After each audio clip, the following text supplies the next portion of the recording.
Heed well, listeners, for this world is darkness and pain. From the ice-capped mountains of Jotunheim to the untamed steppes in all their wild splendor. From shrouded Ophir, where dark creatures perform darker rites, to civilized lands like Argus and Zamar, where humans seek diversions, while their petty rulers wage endless war upon one another. The Stygian blackness of night encroaches from all sides, but some there are who stand against it. For revenge, for power, for bloodlust, or for principle. They bring their steel against this world. Throk of the wild barbarians, Arven of the Shadar Kai, Daro the Faceless One, and Raylan, the Promised One, Herald of Zalios. Against all they survey, these four will prevail.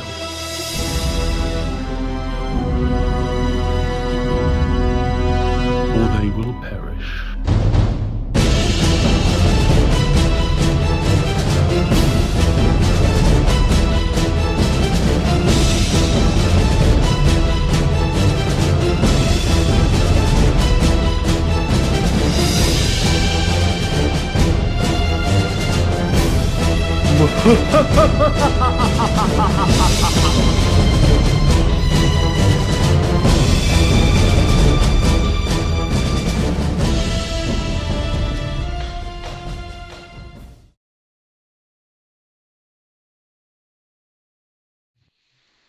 Welcome to Shadows of Archonia's 50th episode! Woo! Not counting all the one-shots. 50th episode of our main campaign. We are so old. Speak for yourself. We as a show are so old. If you have never seen us before, this is our weekly 5th edition Dungeons & Dragons live stream game. My name is Steve Boshear. I'll be your dungeon master. We're going to introduce, let's do the regular order, and Eric can go last. Well, Eric. I'm Joshua, and I'll be playing Throk. I'm Alan. And then? And, I thought Josh wasn't going to keep going. Well, Alan playing Raylan. Carolyn playing Aubin. Matt, I'm playing Daro. Eric, and I'm playing Ramakan, the Mummy Warlock. All right. Welcome. Eric is visiting, possibly temporarily. We'll see. But he is playing the recurring character of Ramakan. And before we get into our game, let's do some shout-outs. For 50 episodes now, you have been hearing the music of J-Man at OurMusicBox over our introduction animation. He is a YouTuber who posts thousands of free music tracks which he composed and that you can use in your own creative projects for the price of crediting him for it. It is an amazing gift to the creative community, and we've been using that song called When Good Prevails since episode 1 of this show. It has even popped up in most of our one-shots. So go check him out. Again, the YouTube channel is OurMusicBox. The voiceover in that intro is by another friend of the show named Alexander George M.S. He still doesn't have anything for me to plug, but he's rad. And if you see him, well, don't shake his hand, but just give him a thumbs up. And 6 foot. 6 feet from 6 feet away. Yeah. So we're having our 50th episode in quarantine. Obviously, we began this show playing in person. Another 10 episodes, and we'll have done as many shows distanced as we did in person. Ooh. Yeah. Ooh. Kind of sad. It is Wow. kind of sad, but we've still got a long way to level 20. Most of these shows will be in person. So yeah. Oh well, the art in that intro animation, as well as the character art you see behind our players there, that's all by myself. I am a digital 3D character artist specializing in RPG characters. So hit me up on Facebook, Twitter, or Instagram, where I go by Mighty Works Character Portraits, or on ArtStation, where I use my real name, Steve Boshear. Steve Boshear.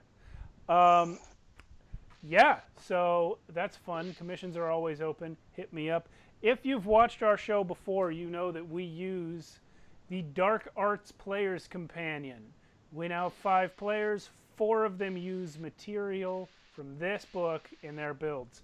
This is a third-party 5th edition supplement, which you can download for free in PDF form from the internet. Our awesome viewer and friend of the show sent us that printout of it. But it is a free PDF produced by JonoMan3000, who is a fantastic D&D person. He releases a lot of homebrew material, which is he's really good at it, and we obviously love it.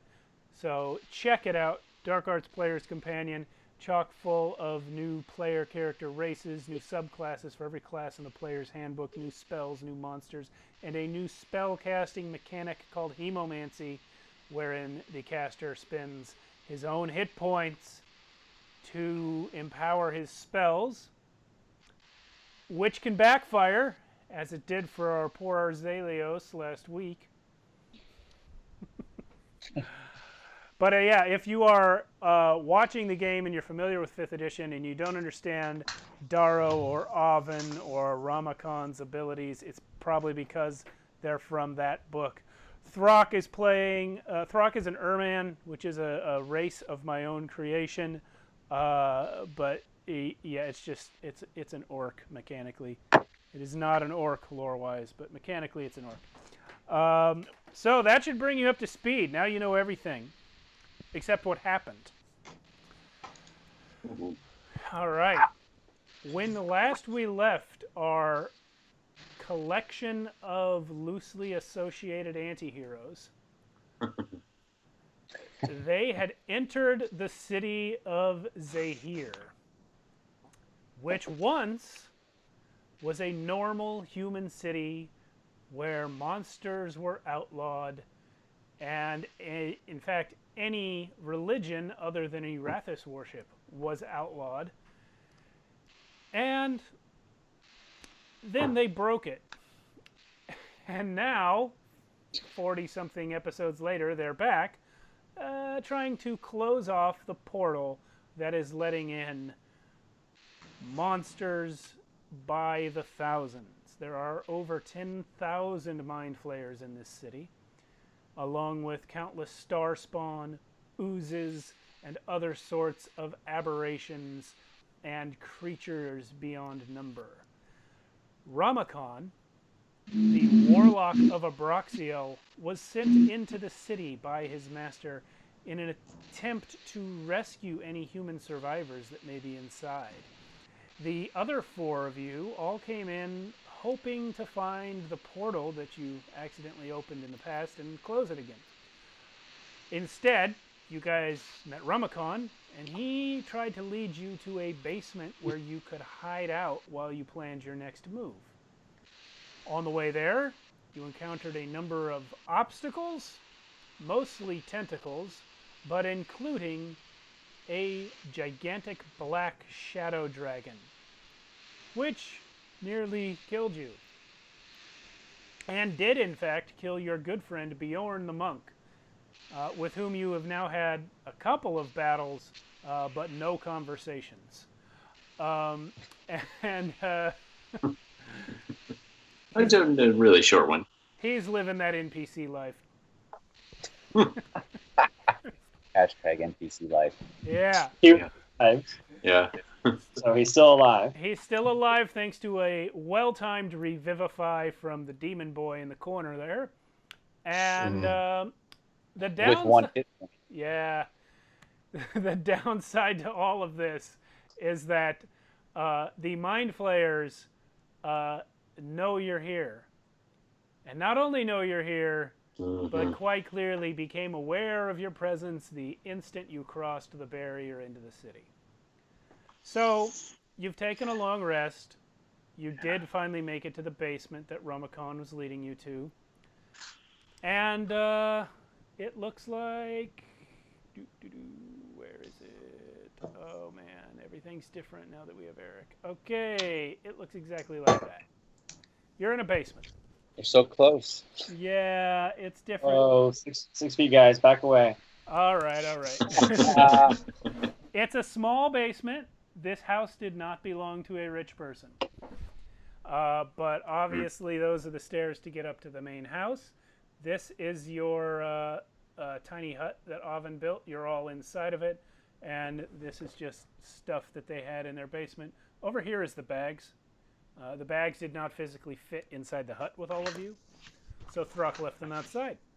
Actually, this staircase ought to be like back against the wall. There you go. So, as you awaken, your good friend Bjorn, who is behind Azaleos' wings there, he was the last one to have a watch. And he says, as you all come awake in the morning, just as the tiny hut is nearing the end of its lifespan, he says to you all, "You are awake. I have been doing some meditating while you slept, and I have come to a decision. If we are to fight together in this place, then it is good for you to know the truth. I come from a secret order of monks within a country that itself is secret from most of the world. A country. My land is known as Sabrakur. It is the northernmost civilized nation in all of Archonia. Sounds cold. The natural features of our geography keep us isolated from our neighbors. But our people have always been followers of the storm. It was through us that we believed Cord would send his power forth into the world. For we have studied ancient mysteries and gathered legends and sciences long forgotten in all other lands. It is through this study that we are able to learn the way of thunder. We have no magic, but some of us are able to learn this power using only our physical bodies.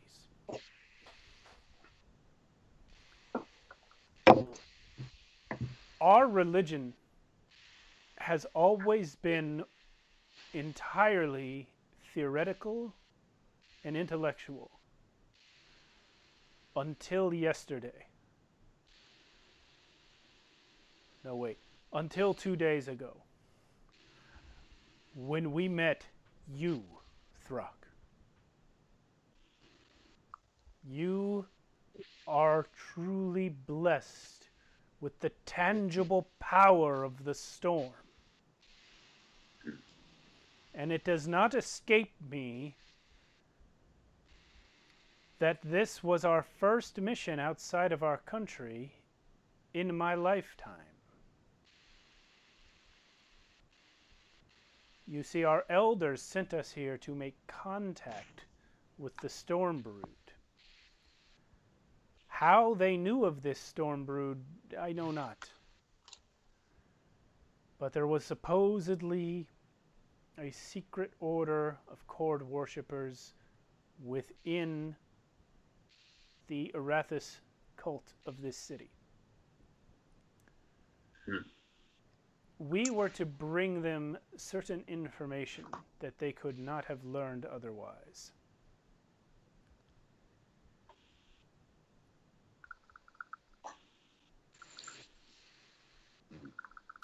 Oh. Obviously, this storm brood is no more.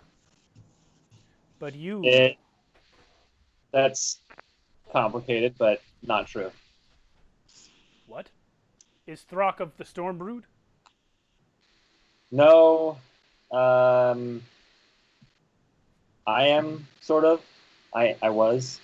I am. Part of me is. You follow the storm.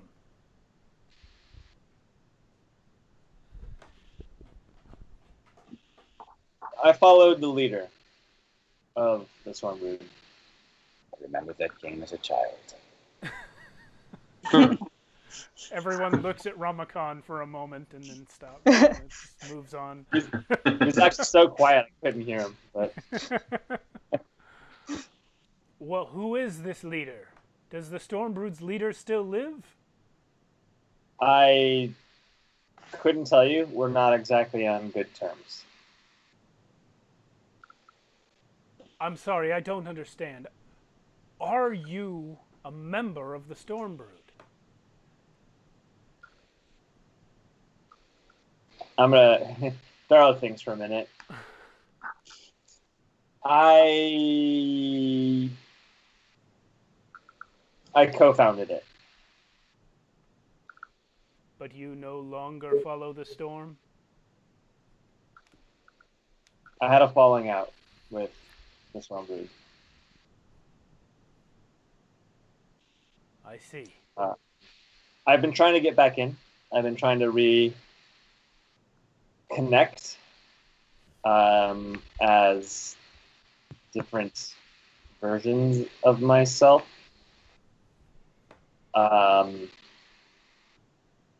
Sort of undercover.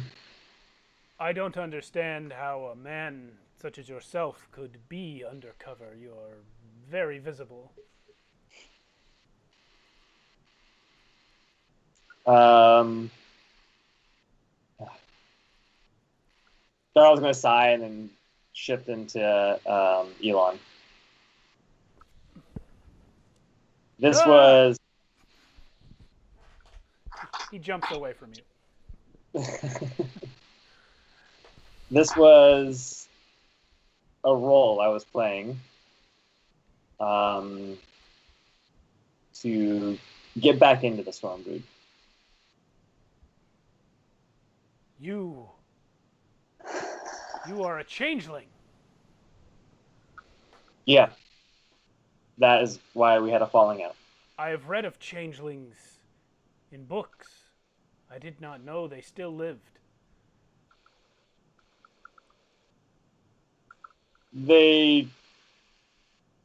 Sure, they do now. Yeah, there's a few. We'll never know. Well, I suppose you are all very good at hiding. Why is it that you do not? Do you not hide? Yes, many humans kill those such as you on sight. Yeah, but I figure if I'm next to this guy and I point to Throck, I'm the least of their concerns. He's not wrong. But you do follow the storm, then. For you follow Throck. For the sake of not covering a huge amount of exposition, sure, yes. So he's going to address now both Darrow and Throck because he's come out of this believing that Darrow is a Chord worshiper. But For obvious reasons. mhm. He's going to say, I said to you that our religion was always intellectual and practical, but we have prophecies written in the days when giants walked the earth openly. Many thousands of years ago. So a few weeks ago. What? Never mind. Continue. What? You five make me believe the world is perhaps somewhat bigger than I thought. But many thousands of years ago, the giants, who now live in hiding, walked the earth openly, and they worshipped many gods. Giants did not follow Chord. They followed the gods of the giants. For giant blood, it seems, was descended from giants. I do not know the names of the giant gods of old, but they all were brothers and sisters. And the father of the giant gods was supposed to return and save them all, or something. Whatever the case, he didn't. It never happened. And all of his children, the giants' gods, were slain many, many centuries ago. Eons, in fact. In a war which claimed the lives of the majority of the deities in the heavens. But their gods slain, the giants themselves nonetheless remained. And many a god had lost his or her followers. In the aftermath of this war, the gods that survived sought to claim new worshippers. And it was then that the giants began to follow Chord, for they needed a god, and he needed a people. It was at that time that Chord also found the forefather of my nation, Sabra. Lord Sabra was living amongst humanity. He was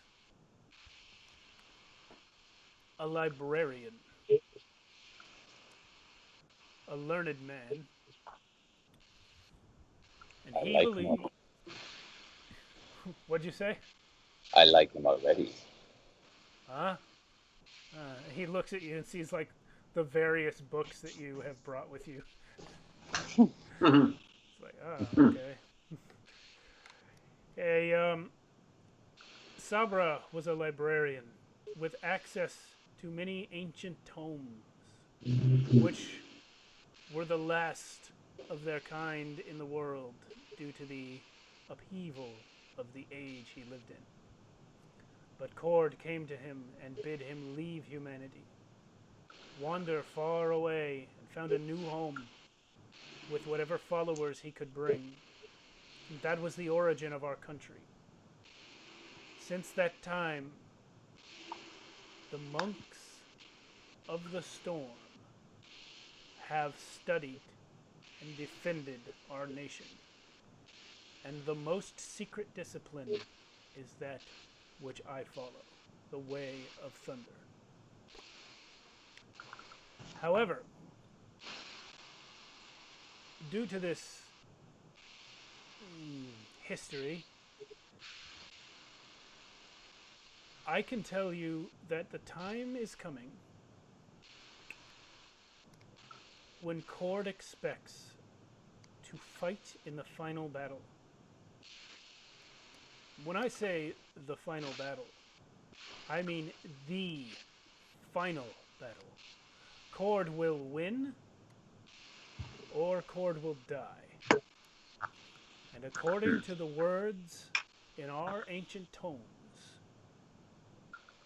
his survival will determine the survival of the universe. For without Cord, there is no strength. I say this to you now because two momentous things have happened. We were sent on a mission outside our own country by our elders for reasons they kept secret.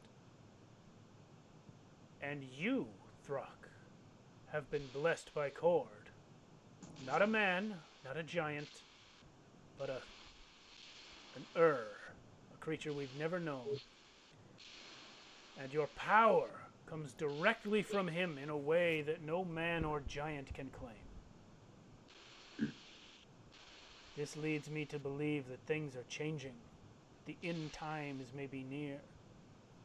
And that it is ever more important that Cord's forces gain strength.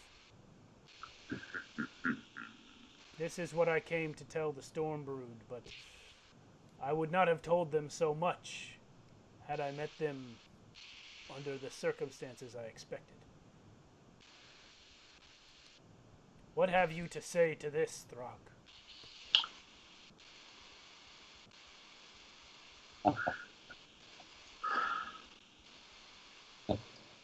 If there's a way to get stronger, I'm there. Well, what we're really talking about is making Cord stronger. You see, a god gains strength from his worshippers. We must teach others about Cord.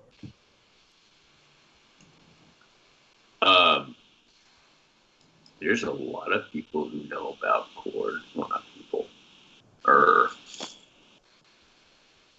Oh, you have taught your brethren.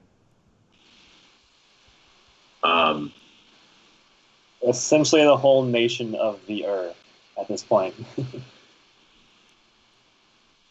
Yeah, we kicked out Groomsh. He was weak. Groomsh, I know this name. Yeah. Groomsh was still alive for the stories record his death in ancient times. He was the god of a race long gone. He was still around. He was still around. Oh, yeah. Why do you say was? Are you telling me Groomsh survived until recently? I guess. That's exactly right. We killed him. You killed your god? Well, Indirectly, but yeah. Attacked and dethroned him. He's just absolutely flummoxed at this claim. But he kind of shakes it off and says, Your entire nation has converted from Groomsh worship to Cord worship. Mm-hmm. Yeah, is that a big deal? Well, I should say it is. A god draws strength from his worshippers. He now has 3 entire nations of people empowering him.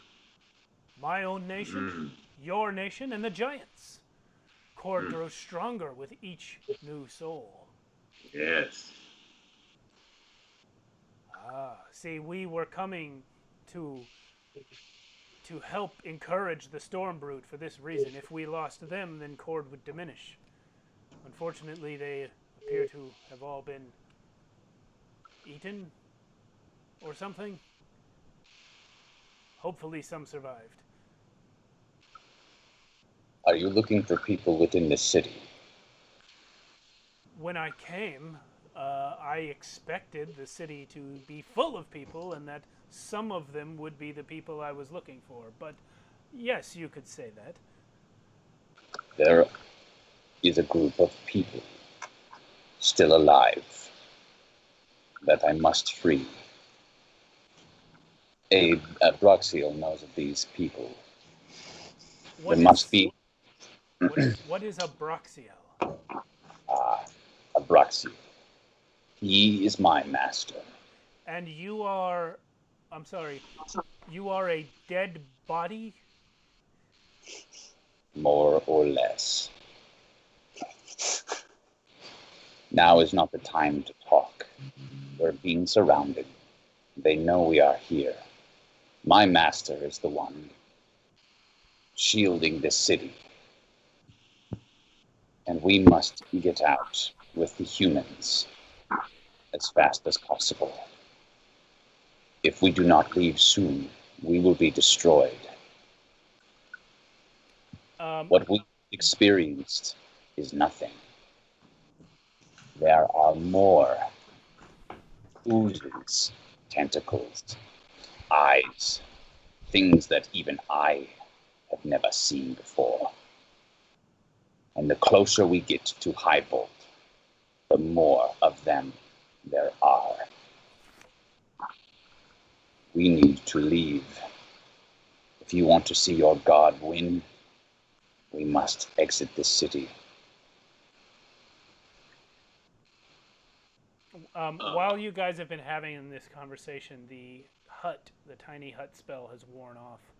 I'm not going to bother moving the little token because I'd have to move everything else. But you guys are now standing in a regular basement.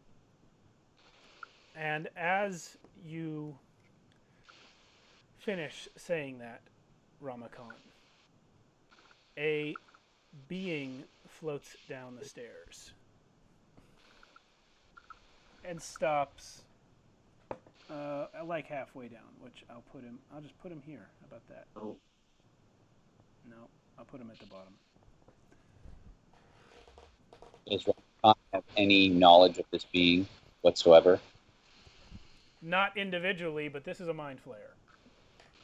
Oh, fair enough. Can I put my shadow, just send my shadow like right in front of him? Like, Sure, I'm still trying to like make him stop. stand on the stairs for some reason. It's all good. Almost like an attempt to stop him from coming down the stairs any farther. He is not trying to. You can put your shadow Oh. there, but he has stopped Oh. as soon as he can see you guys. Cool.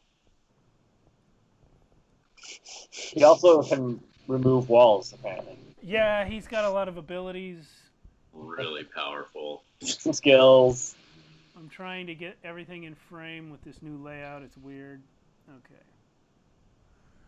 So there he is, looking down at all of you guys, standing in the remains of your hut, which don't exist because the hut leaves nothing behind. Right. And, for the sake of visuals, I'm going to move Zalios to the back with that wingspan. Okay, so There you go. he comes down and he actually looks right at you, Zalios. And he says, Zalios, I have been elected to treat with you.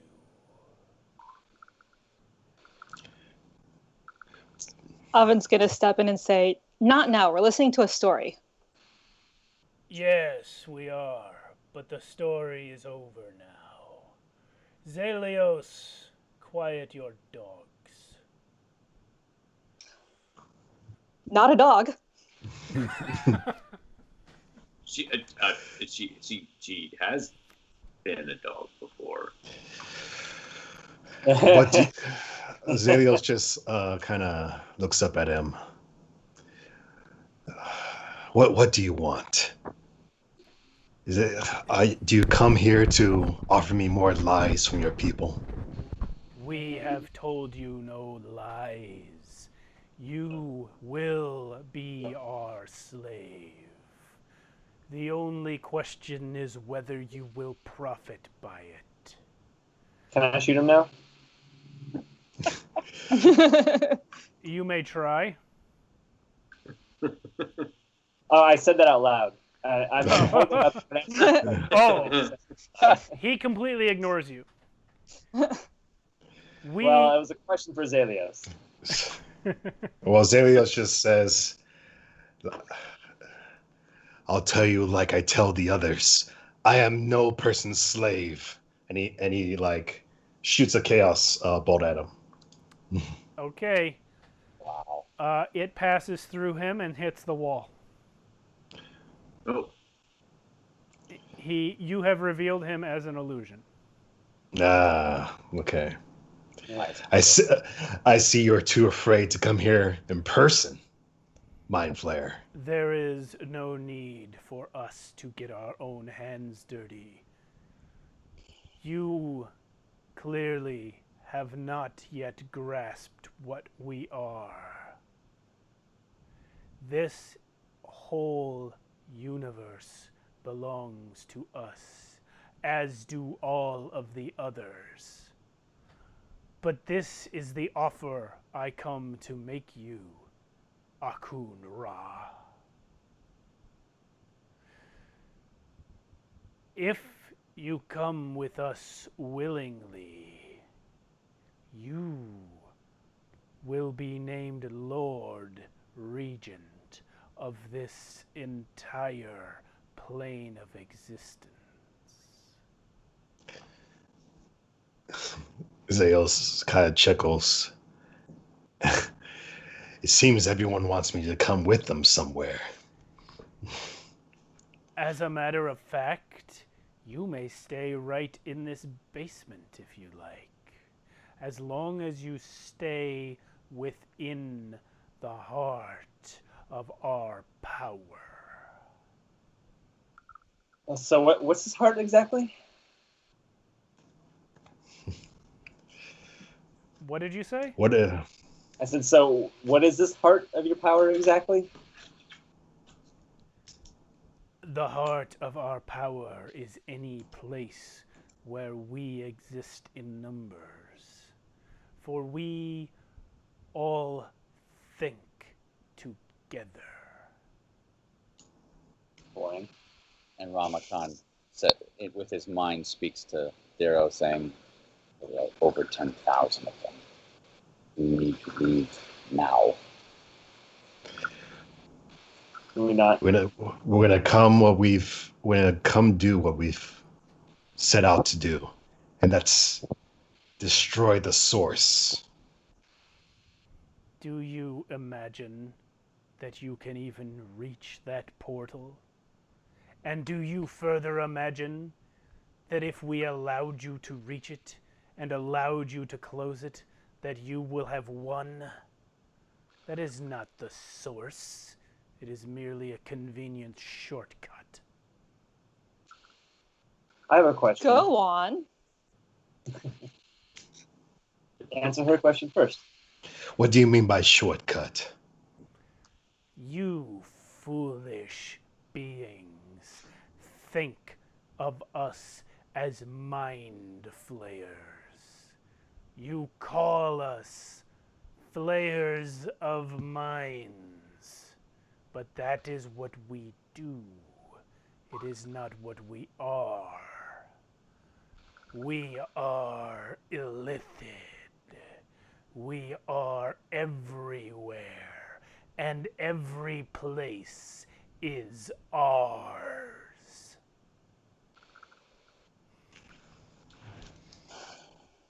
okay. Well, go with me here for a second. You should know Cord. Foolish sub-man. We ruled the cosmos before your pathetic god was born. Pixar didn't happen. No. What did you say? Pixar, it didn't happen.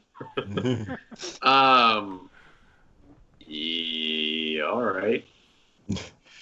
So Zelius is just going to start walking up the stairs where the illusion is. Aight.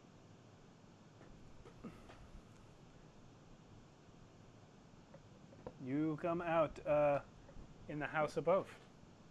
Are you gonna walk right through him? Yeah, and I'll just walk right through him. Then that is what happens. Ramakan's going to follow, and with his mind, he's going to speak to everyone saying, I will not say it again. We must leave now. Okay, Ramakan, as you start coming up the stairs, he falls over. He falls over. You have won! You've defeated the city of Mind Flayers. Vanquished. Okay. You scared him. As you start coming up the stairs, Ramakan, he turns and scans the room, looks behind him after Zelios, and says, "Do you think this pathetic illusion will fool us?" Wait, say that again? Who does he say what to? He says that to Oven, actually. What did I do? The illusion says that to Oven? Yes. He gestures at Ramakan as he says it. He says, "We know the face of the master's puppet, but we are not so foolish as to believe that race traitor would leave the vault unguarded. Is this meant to frighten us? We face off now against this creature's master. What is the purpose of this trick?" I don't do tricks like that. Zelios, Akun, do you think us fools? I've already passed through him, right? Yeah, he's calling after you. But I mean, it's So, telepathy, so, you know. No, I don't even acknowledge him after I pass through. I continue walking. Your friends will die, Zelios. We have determined that this will be the fastest way to keep you here. I'd like to see you try. You shall. And then he just blinks out of existence.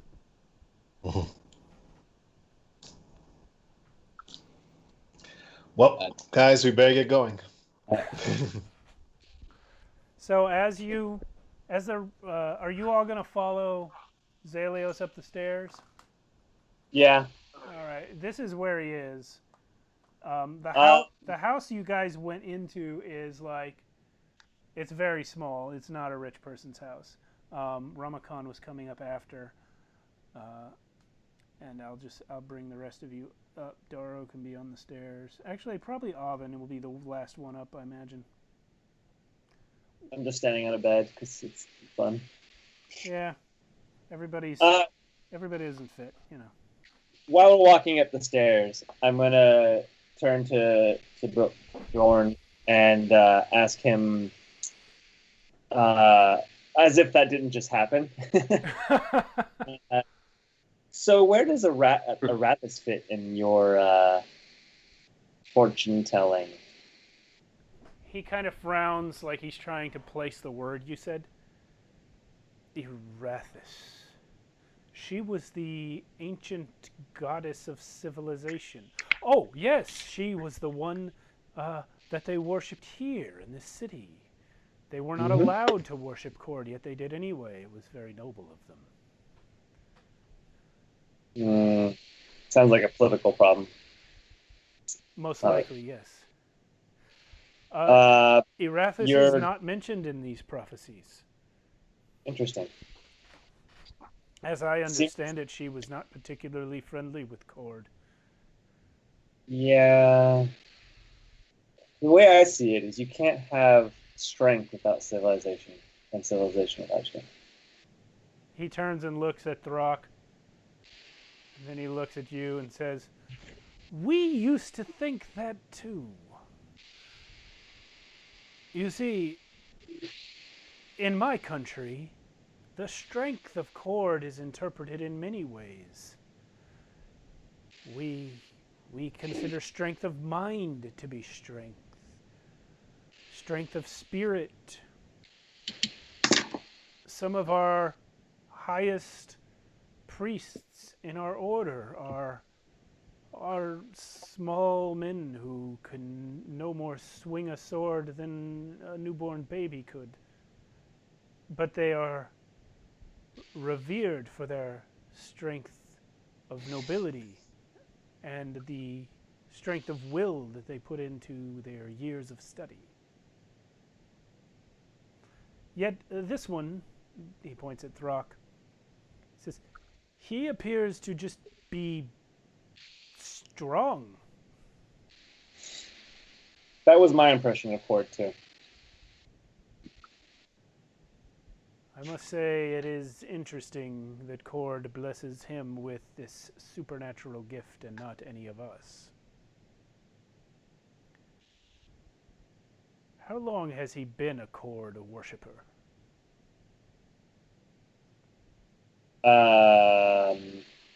Couple months. 3 months, maybe. Actually, Steve, can you remind me how long it's That's been? roughly it, 3-4 months Yeah. at most. Yeah. Yeah. He looks down at his hands. He goes, "I am 65. You don't look a day over 60. Yes, we learn a discipline that keeps us from eight. No, Sorry. well, there is something I wanted to point out. Hmm. Have you noticed that this house doesn't have a latrine or an oven? I don't think anyone lived here.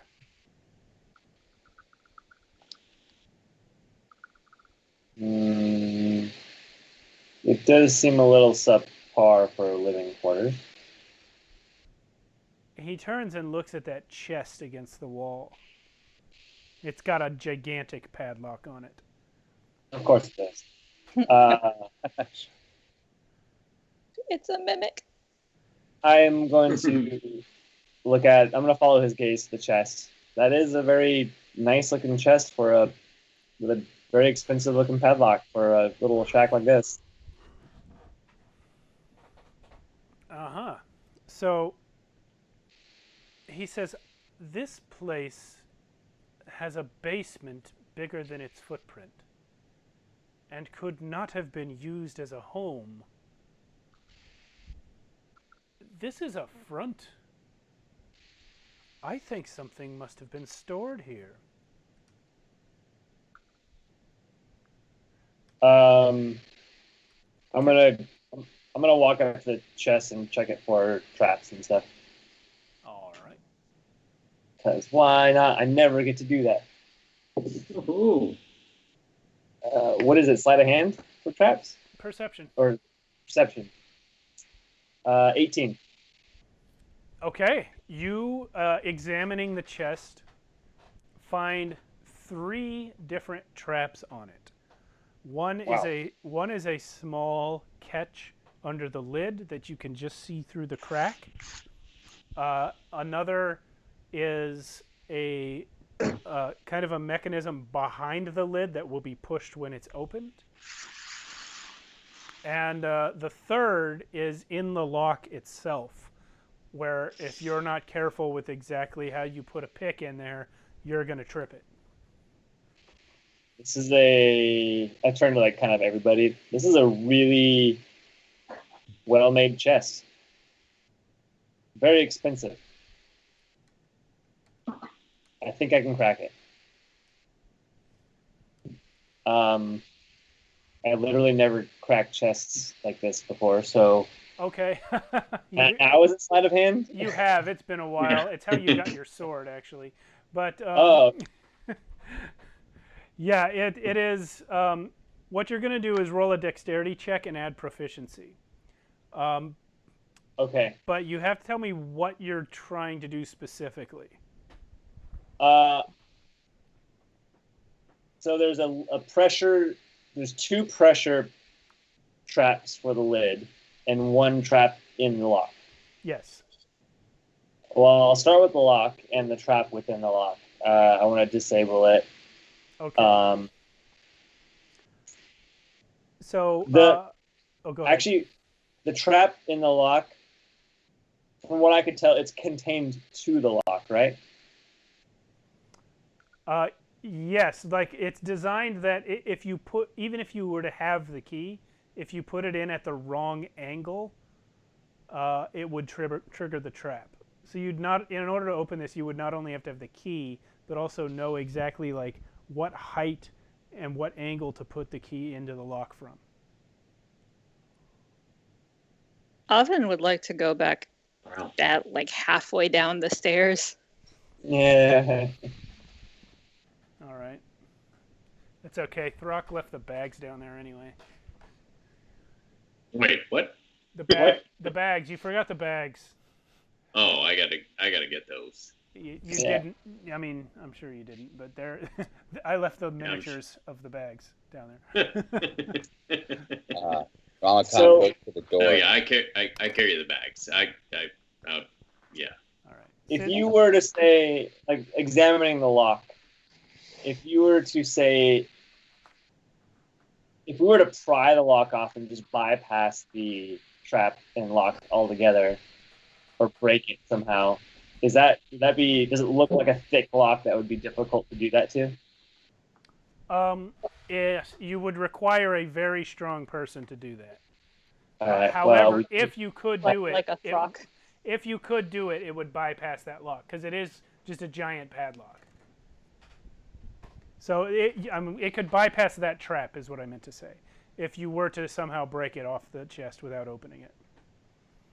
okay, so to disable that trap and unlock the lock would be Dex and a sleight of hand.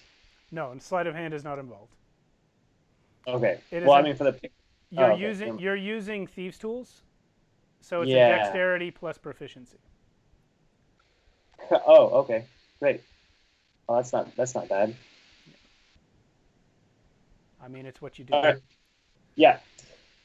So yeah, let's go ahead and work on the lock. I turned to Zalios and Ramakan since they're closest. You guys might want to step back just in case. Yeah, Ramakan goes by the door, and he opens the door and scans for any enemies coming. You don't see any, but Zalios isn't there. Zalios, you're going to step back, I imagine.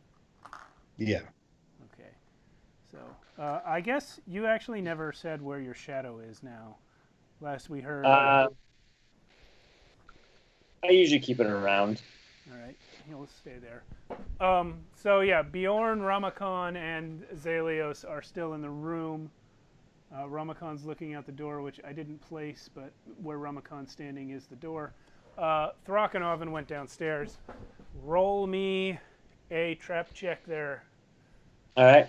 With a +8, thankfully, I got 19. Okay. You successfully disable the trap in the lock. It will take a second roll to unlock the lock. Same check. Yeah. Same. Yeah. All right. A little bit worse. 16 for the lock. Okay. excuse me, you pop the lock open and you are able to remove the padlock. You still have the other 2 traps on the lid. Yeah, should I just roll? So, if the pressure plate or the pressure trigger underneath the lid, if I could slip something under there and like keep it engaged, I would do that. Okay. In order to pull that off, you have something that you could do that with in your thieves' tools. You have like a thin thing you could do it with. So, in order to pull off that, you'll have to roll another check. And that one actually, because of what you described, that one will be sleight of hand. Okay.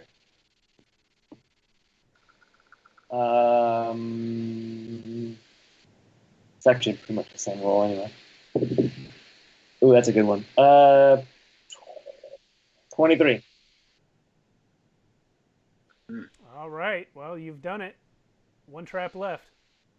And then that one, you said it was it was on the back and it triggers with the lid as well? Yeah, Or... it's almost like it's a tiny like metal rod that goes into the wall behind where the chest is. And when the lid opens up, it's going to push it like a button. So I could just pull the chest away from it. You may try. And replace it with the chair to keep the same... Right now, it's not touching that button. There's a tiny, tiny amount of space, like a piece of paper, between the button and the chest. So if you pulled the chest directly away, it would not press that button. Great, that's exactly what I want to do then. Okay, roll a strength check. Okay. You can use athletics. I mean, they're both terrible for me. I might need like Throck to help me. Yeah, I definitely need Throck to help me. I got literally a 2. No. Bjorn will come over as well. And with his tiny monk strength, he and Throck are able to pull the chest away from the wall. It takes actually quite a bit to move the chest, even for Throck. It's really heavy, and as you yank it away, you hear a ripping sound and realize this thing was actually bolted to the stone. Oh. So they literally broke it off the stone. But Throck, Nice. Throck's strength, plus the age of the thing, plus the assistance of Bjorn, you were able to yank the bolts out basically and break them away. So now your chest is unlocked and away from the button. All right. Wish me luck. And I'm going to open it. Roll a dex save. No, you don't have to. You saved. Oh. You're done good, kid. All right. Looking into the chest, you see a number of items. There are several bags that prove to be full of gold and jewels. Good. About 300 gold pieces worth in total. Okay. We can split this up later. I'm just going to take it. Yeah. There is a small golden ring.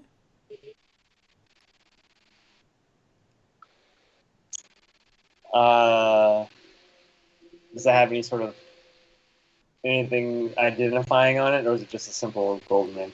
As far as you can tell, it is just a gold band. Okay. We can sort that out later as well.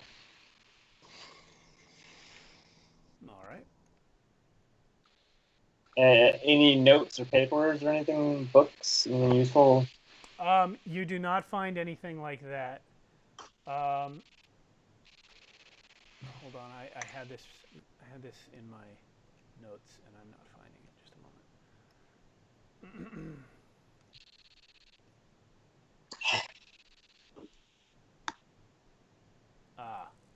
Yep, there it is. You find a small medallion with a blood red stone in the middle of it on a golden chain.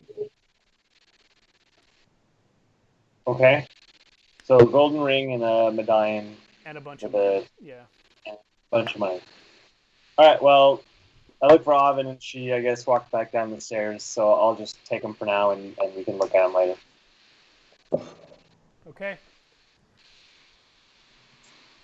Unless I would suggest you know what those are. They may be of use to us. Well, do they look familiar to you? I hold them up.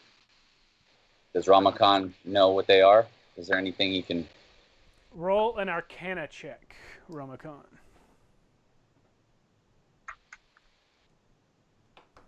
Yeah. Arcana's not. What was it?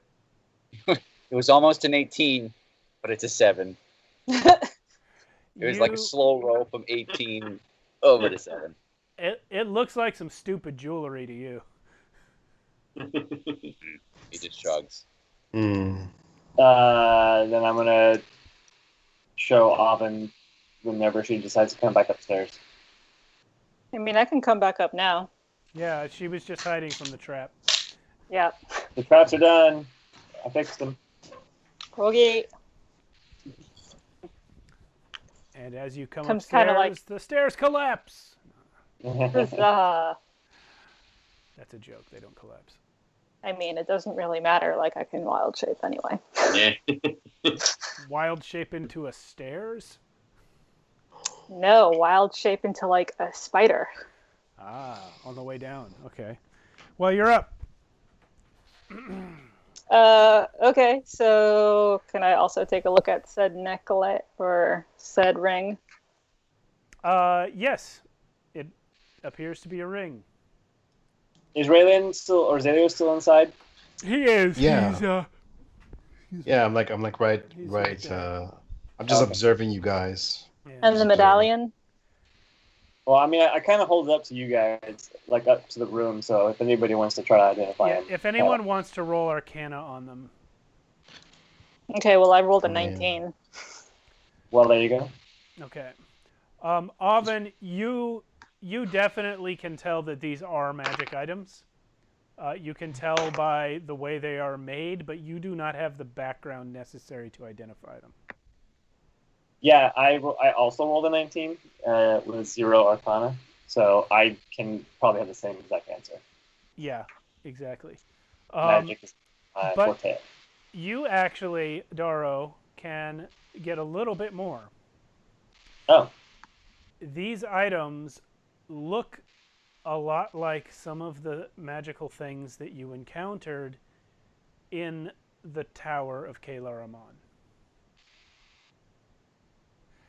And that is specifically how you know that they're magical. They look like stuff that the wizard had. he did have a lot of shiny jewels and things. Yep. And there are design elements that are similar, like the shape, the way the ring is cut, and the shape of the gemstone in the medallion. Can I look at the medallion? You may look- Zelios. Yeah, Zelios I'm says, Jar. I'm gonna actually give it to him without saying anything, and then just go downstairs back into the basement. Okay, Zelius holding your third medallion, counting the medallion of Pelor and the amulet of Robert Fair. Thank you, Gmo Streams. You Yo, Jimo. you feel just from touching it that there is something in your hand that you could study over a short period of time and probably learn to use it. What I'm describing here is that this item requires attunement, and if you attune to it, then you will know what it does. But it will take you an hour to do that. An hour. All right. Well, I'll keep it with me then. Okay. Did you give him the ring as well, or just the amulet? I gave him both. I lost interest in them. Okay. Well, the ring, you get the same sense off of it. It would take an hour each. All right. I'm gonna go back to the basement, and I'm gonna start like looking behind all of the. I'm gonna look around for any evidence of an access point to anything, like behind the hay bale and stuff. See if there's like any evidence of Okay. Roll a door. perception. Wait.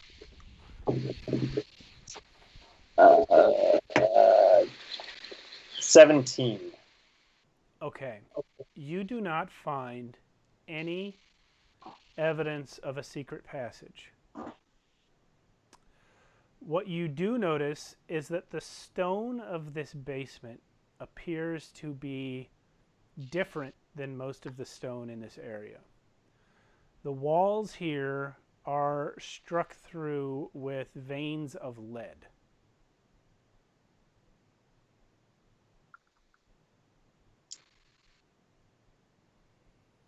I have no idea what to make of that. Okay. I'm gonna go back up and tell everyone that information. Ramakhan. Would he not know this info already since he's kind of been hunkering down there Yeah, for a while? Ramakhan, you will know that the reason this basement is safe is because of that lead. Lead blocks many magical and telepathic abilities. And even though this city is swarming with mind flayers to the extent that many things that normally protect you don't really work, that lead is a good part of the reason why this basement is usually a blind spot for them. But now they just walk down there with their shadow, with one of their illusions. Well, I mean, you guys walked right in there, right in front of all of them, so they knew you were there. Fair enough. Yeah. Probably why you couldn't go all the way down the stairs.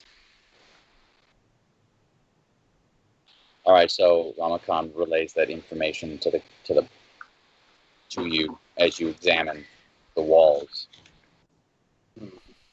It's made with lead, so the mind flayers cannot affect us. That is how I stayed safe for these last 2 weeks. They know everything. Yeah. Can't really sneak around. They know everything. Everything becomes them. They devour. Their intelligence is beyond what you can imagine. So your suggestion is we run. At some point, I feel like we're going to have to confront them. Does it not seem better to do it when they're weaker? At this point, they are too strong to become weaker. The only strength, the strong point that they have, is closer to the tower, or where the tower was. The closer to there you get, the stronger they get. The further away, the better. That is why we must save the humans and exit the city. And I know of a way out that will not harm you. Where's this way out? I will show you.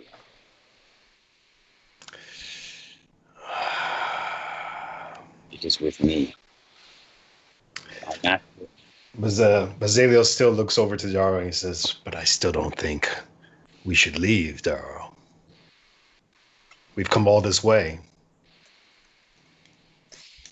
And my question is, why do they want you so bad if they're so powerful on their own? Oh, you're talking to Azaleos. Yeah. Your guess is as good as mine, Daro.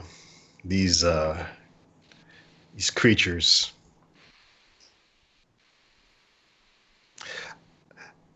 I don't know. I feel like they just want whatever power I might have to do something. But I feel like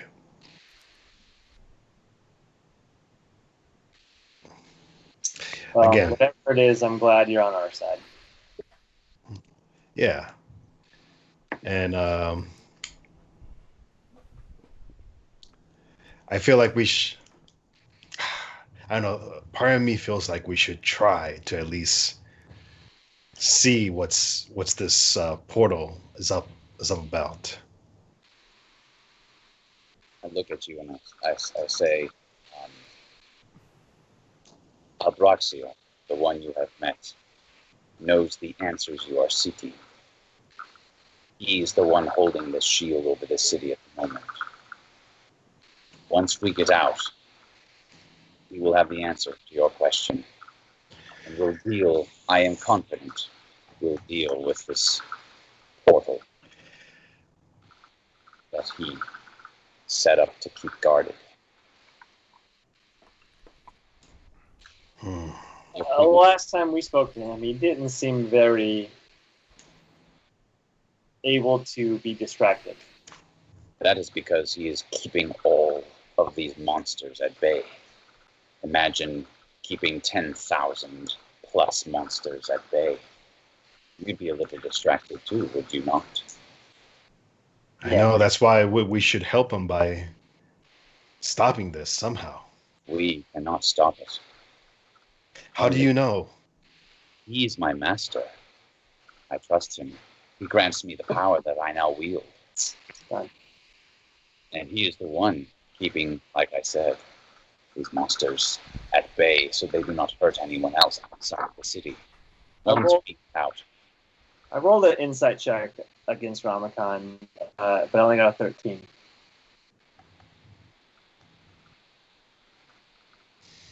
Eric. Yeah. Can I roll persuasion? No, you can't roll persuasion against player characters, but what you can do is tell Matt what he can read about you with his insight roll of 13. What he can read about. Insight roll of 13. Yeah. He doesn't know too much, given my power, other than what he's seen me do. But he has a sense that I'm not lying to him, that Ramakan isn't lying.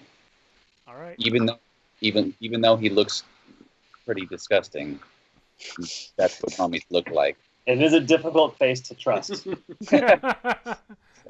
But what Darrow comes to the conclusion of is Ramakan's actions speak louder than his face.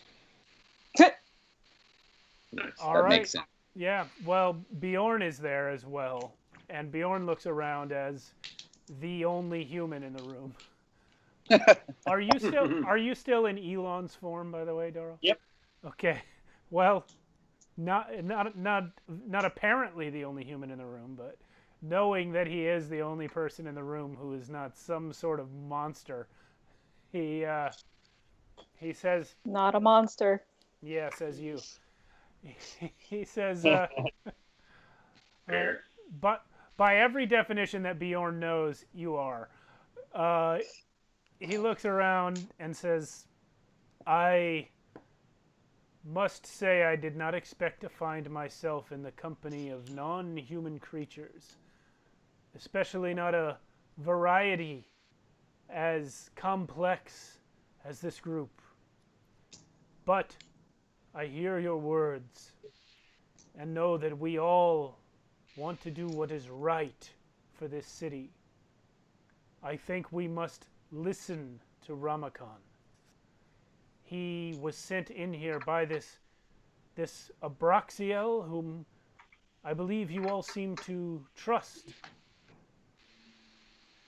And Abraxiel's instructions to you, Ramakan, were to bring the people of the city out? That is correct.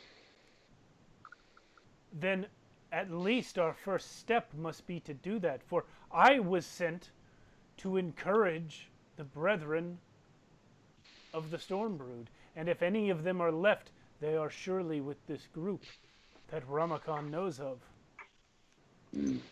Very likely. And we have a much better chance of getting them out if we all work together. Zadel sighs, and he just says, "Oh, okay. Bjorn goes to Zelios, puts a hand on your shoulder, and says, I do not know much about monsters or portals or cities being devoured, but I do know about the art of war. And I can tell you that there is no advantage we have over these creatures that will not still be there when we come back. Perhaps we can come back with more advantage. They know where we are. They can sense our thoughts. They know exactly what building we're in. We'll be lucky if they let us walk from here to the gate. It cannot harm our cause to wait and take our time if we are to do battle with them in their strongest point in the city. But perhaps on the way out we can take some people with us and do some good. And if we have any chance of survival, the more numbers we have, the better. These humans could prove useful, Ada, in our survival. All right. Zelios just gives him a nod, and he just says, "All right, let's get out of here." Okay. Are you guys all going to follow Zelios' lead on that? Mm-hmm. Okay. I'll send my shadow up front just in case anything decides to pop out of it. I was just gonna say, Shadow Man. Send your shadow. out front. The shadow cannot open the door for you. Nope. Ramakon will open the door for the shadow. Okay. Ramakon opens the door. The shadow The shadow's goes gonna out. give it a polite bow and then walk out. So good. Bjorn is just in. Bjorn, every now and then, one of you will look at Bjorn and catch him just kind of like shuddering. He'll look at one of you and think about it too much, and then goes, ugh.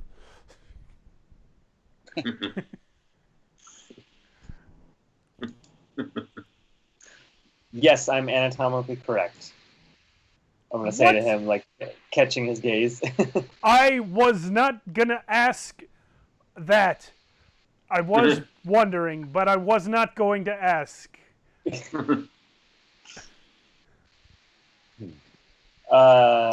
Great. Shall we go? As you guys exit this little house that you were in, you see that mind flayer that came down to the basement with you, standing across the square. But between him and you are several star spawn. What? Star spawn. These are creatures that the others have fought a few times now.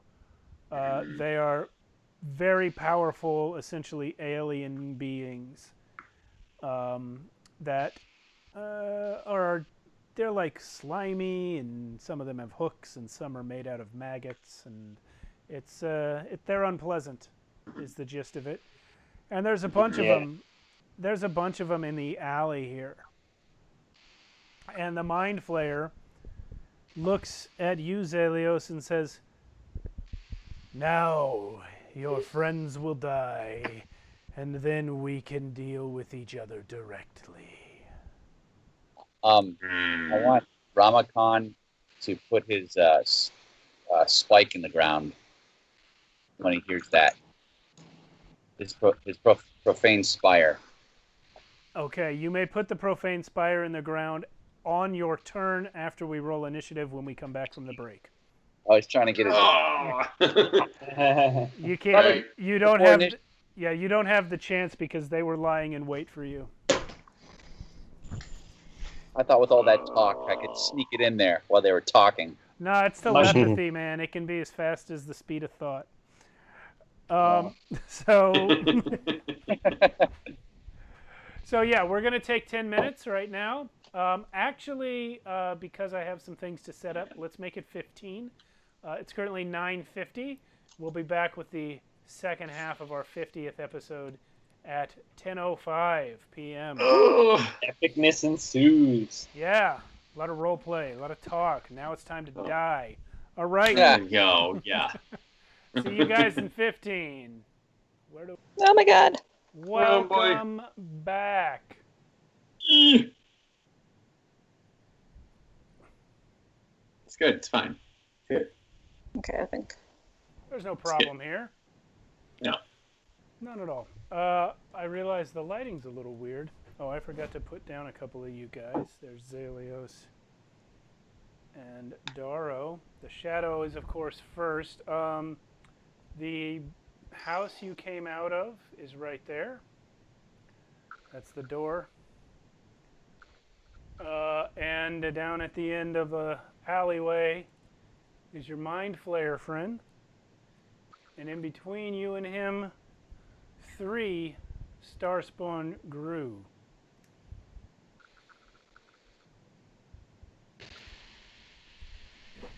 Okay, now I'm unmuted. You say now you're uneasy? And I said now I'm unmuted. Okay, But welcome. I am going to sigh. I thought he said that too, Steve. we all heard what you felt, yeah. Seeing this out in front of us, I'm going to, sort of groan and say, all right, Noodle Face, you're kind of starting to piss me off now. Noodle face. All right, so everyone roll for a nits. That's what did it. No. Aw, We weren't going to fight until... Oh, that sucks. It's not the worst in the world, but it's not good. Fudge. well, I know who's going last. Are we all getting bad rolls? I'm Yep. 10. With No, I Yeah. got a good roll, Oh. which is why I said fudge. Well, turn my shadow into a dinosaur. See what happens. Can't do it. Dang it. Yeah. Just for the But- record. She could turn you into a dinosaur. So many cool things the shadow could do that it... Anyway, sorry. I Imagine got shadow dinosaurs fighting. Right. Do you have a spell that can transmute or turn things into Polymorph. turn me into a dinosaur? Why? Because I'll be huge, and then Throck can ride me. That sounded bad. He can ride on top of me. That sounded bad. He can take. It would be like He can mount you and That's take still you where he something. wants to go. no way you can It's not say it. helping.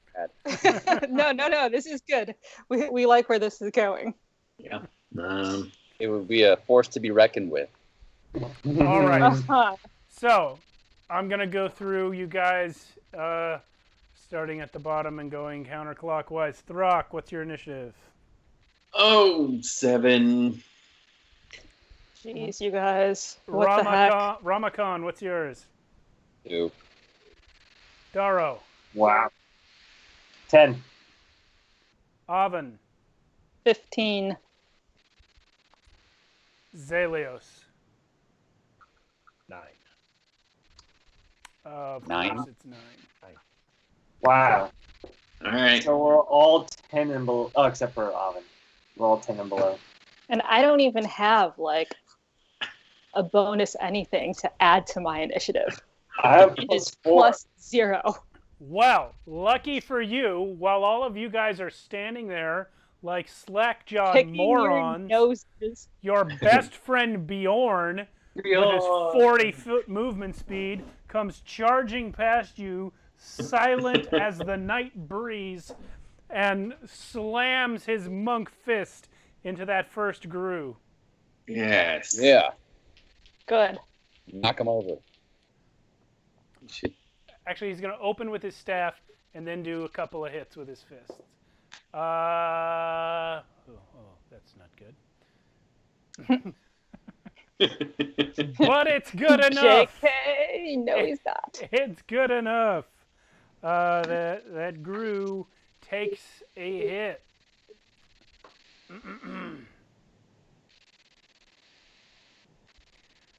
All right. Who knew that the monk would be devastating in melee combat? Okay. And then, so he hits this thing in the knee with his staff, and while the thing is going down, its joint has been separated by this thick length of oak wood that Bjorn has made his staff out of. And while he's going down, Bjorn brings an elbow up. He's still got his staff like this, and he brings an elbow up into the thing's face on his way down, and it is dead. It falls to the ground in a heap. Bjorn does not have enough movement speed to use his final attack, so he will stay there. And it will now be someone else's turn. That someone else will be the Mind Flayer. Yeah, there he is. Yeah, from where he is, he's just going to... He's actually going to turn to you, Ramakon. And you're going to see him raise a hand and point at you. And nothing happens. And he frowns, cocks his head to the side slightly. And that's going to be his entire turn for this round. And Ramakon joins him. Ramakon does what? He joins his head. Nice. All right. His head. Good. Good. And stares him in the face. Okay. So that's it for... that's it for them for now. It is Oven. Yeah, we're just going to go ahead and moonbeam the Mind Flayer. Why not? Ramakon, he says, I love that spell. When the moon hits your eye like a big piece That's of the pie, spirit. that's the flayer. All right, here we go. The beam of moons. All right. Okay, it's a druid. So if he could be a deer and make a con save, His con save is 16. then he takes half of 29. So he does. There's our moonbeam platform or area. Yeah. I'll remember that one from the all too well. You will not get tired of Moonbeam, let me tell you. Nope.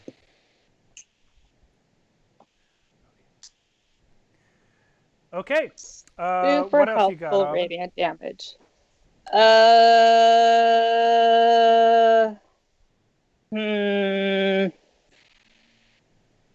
that's it. Okay. Although I would like to take a look around real quick. What's around us? Your backs are to a dead end. Okay. Unless you want to go back in the house you came out of. And the building to your left is a single story. You could potentially run and jump up it if you are very good at athletics or acrobatics. But other than that, the only way out of the alley is forward. Okay, but there's like no openings behind us is what I'm... Just the sky, No surprises. just the sky above. Okay. Which, by the way, is still all cloudy and has that vortex coming down towards it. There's giant tentacles waving around up there, coming both up and down from the sky. So, Excellent. yeah, So some potential surprises. I don't know what you mean. Yes, you do. I'm going to take like 3 steps forward. 15 feet-ish? No, like literally 3 steps. Okay. 10 feet-ish. All right, so what are you going to do with them? That's it. That's my turn. Okay. There is, by the way, one other thing. There is a sewer grate right there. Right where? Yeah. Okay. Yeah. Okay.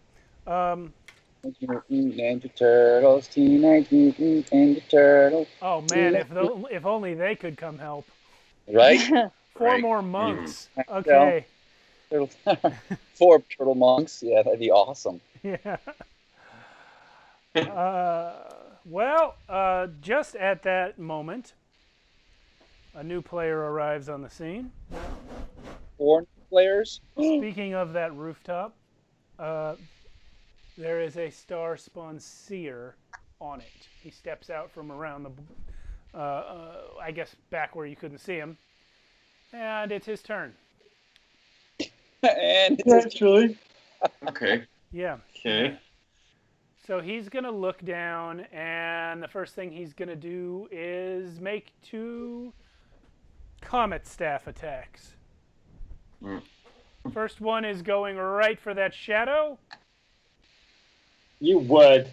Of course I would. 24. Can I use my reaction on the shadow? Which The reaction? unsettling visage to make him re-roll? Not that one, no. Darn. All right. You hit. He's dead. Yeah, he's dead. Second, Okay, the shadow. second comet staff attack is going straight for Rumicon. No, I'm sorry. It's going. No, it is going to go for Rumicon. Okay. So this guy, he's all like fleshy, and his arms are kind of like octopus tentacles, and his body has weird swirls just carved into it. And he's literally blasting what look like comets out of the end of his staff. The second one is going to do 26 to hit on Ramacon. You hit. Okay. Wait a minute. Actually, Wait. Sorry, Hold up. 28. Hold up. Was it? I want to use Anthropic Ward to make a disadvantage on that roll. Okay. I hate to break this to you, bud, but he got the exact same number on the die. Well, I tried. Yep.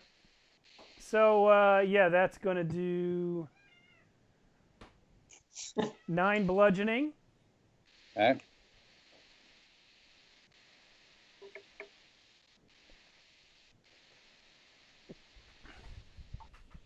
Wait, I'm reading the wrong effect. It's not going to do 9 bludgeoning. It's going to do 27 psychic. Mm.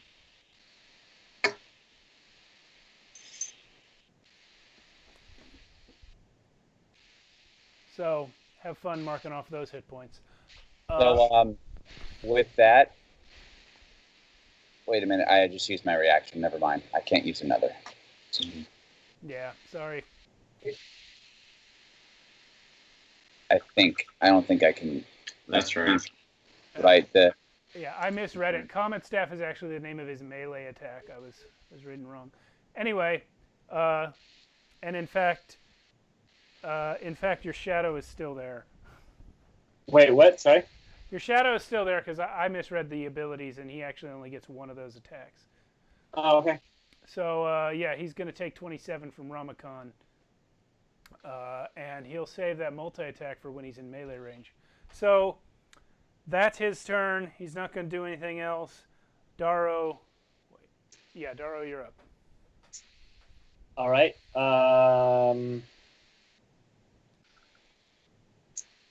Okay. So this kind of all happens at the same time. Basically, yeah. Yeah. I'm going to send my shadow forward towards the first little guy up front, little star spawn thing. That guy. Yep. I am going to draw an arrow back, and while I'm drawing it back, I'm going to say Arathis protect him, and I'm going to cast Shield of Faith on Throck, giving him 2 additional AC, and fire the arrow at that spawn guy, like at the same time. Okay. What's the attack roll? Cool. It is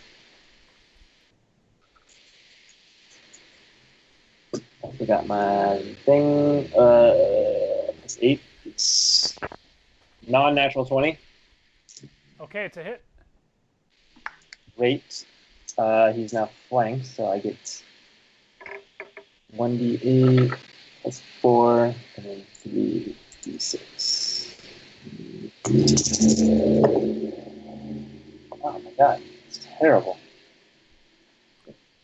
What's the damage? 17. Well, it may be terrible, but that arrow busts right out the back of his chest and slams into the wall behind the Mind Flayer. Sick. Nice. And then I'm gonna actually take. About how far am I from the Mind Flayer?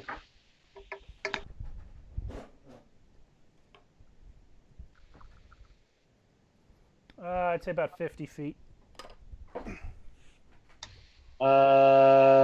Let's move back. If I can move back like just like 5 more feet or so. There you go. All right, that's my turn.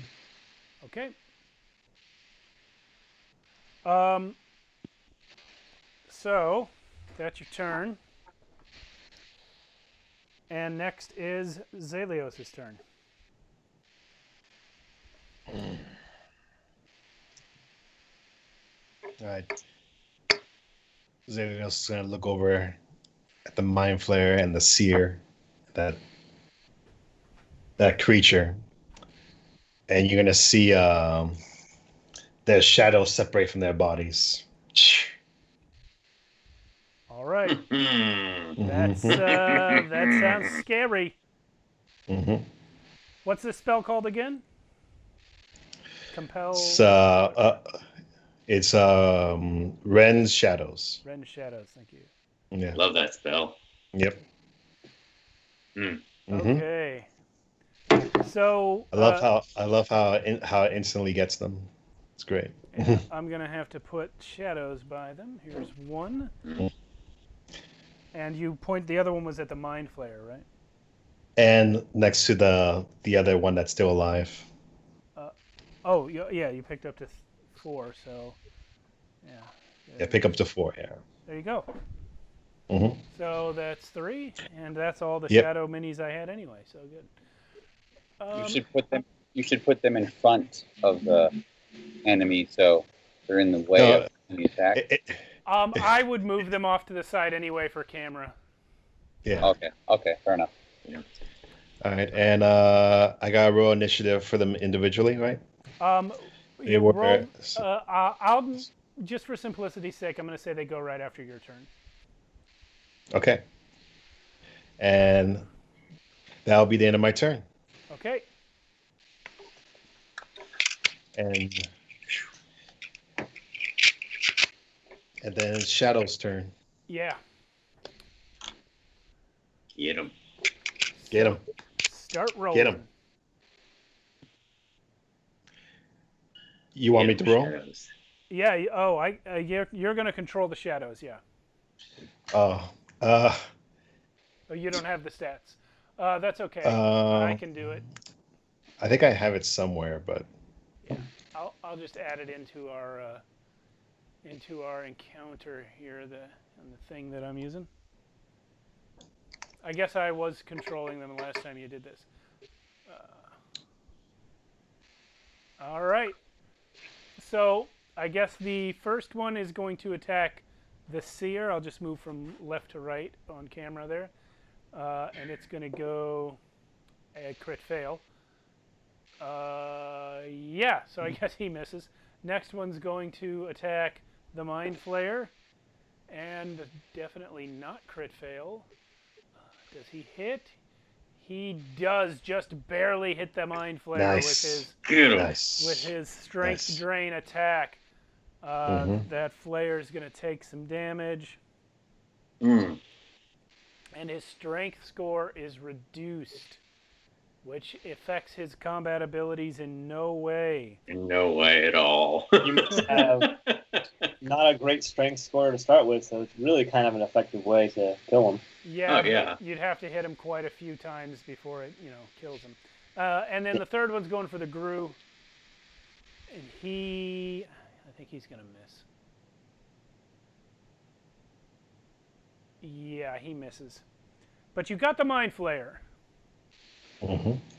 All right. Good job, Zalos. Do you want to do anything else? No. Okay. So you're just going to stay in there. Throck, you're up.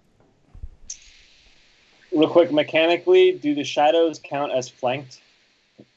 Yes, they are enemies of the creature, so they count as flanking, and they also count for your sneak attack.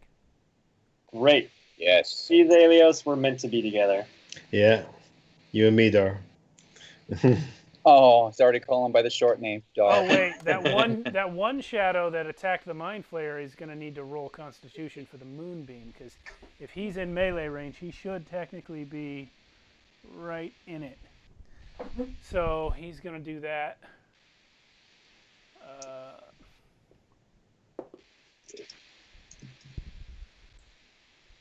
He got 12, so I think that means he failed.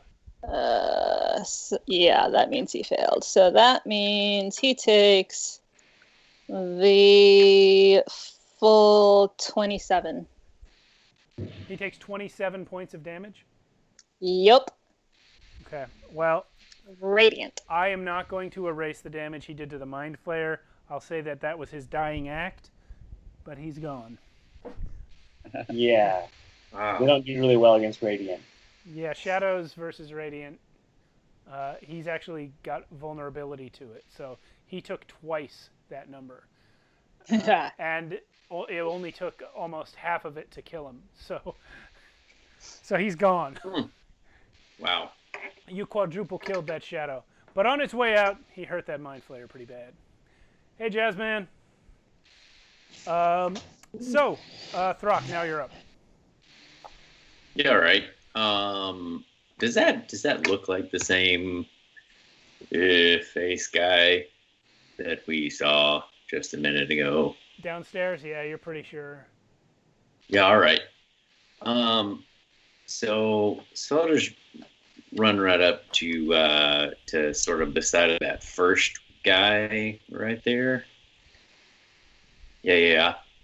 And how far away does that make me from 20 the 20 feet? Yeah. That's okay.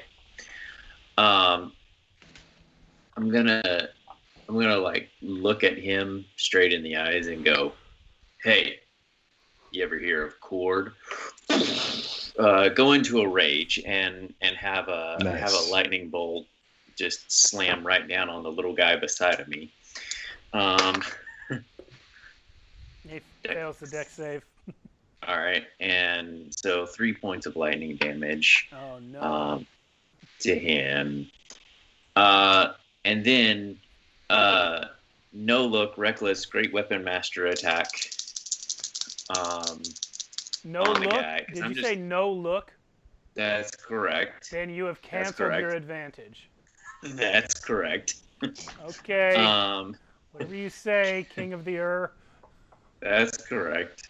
But it's still a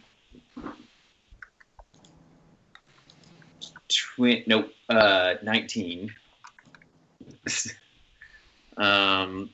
Yeah.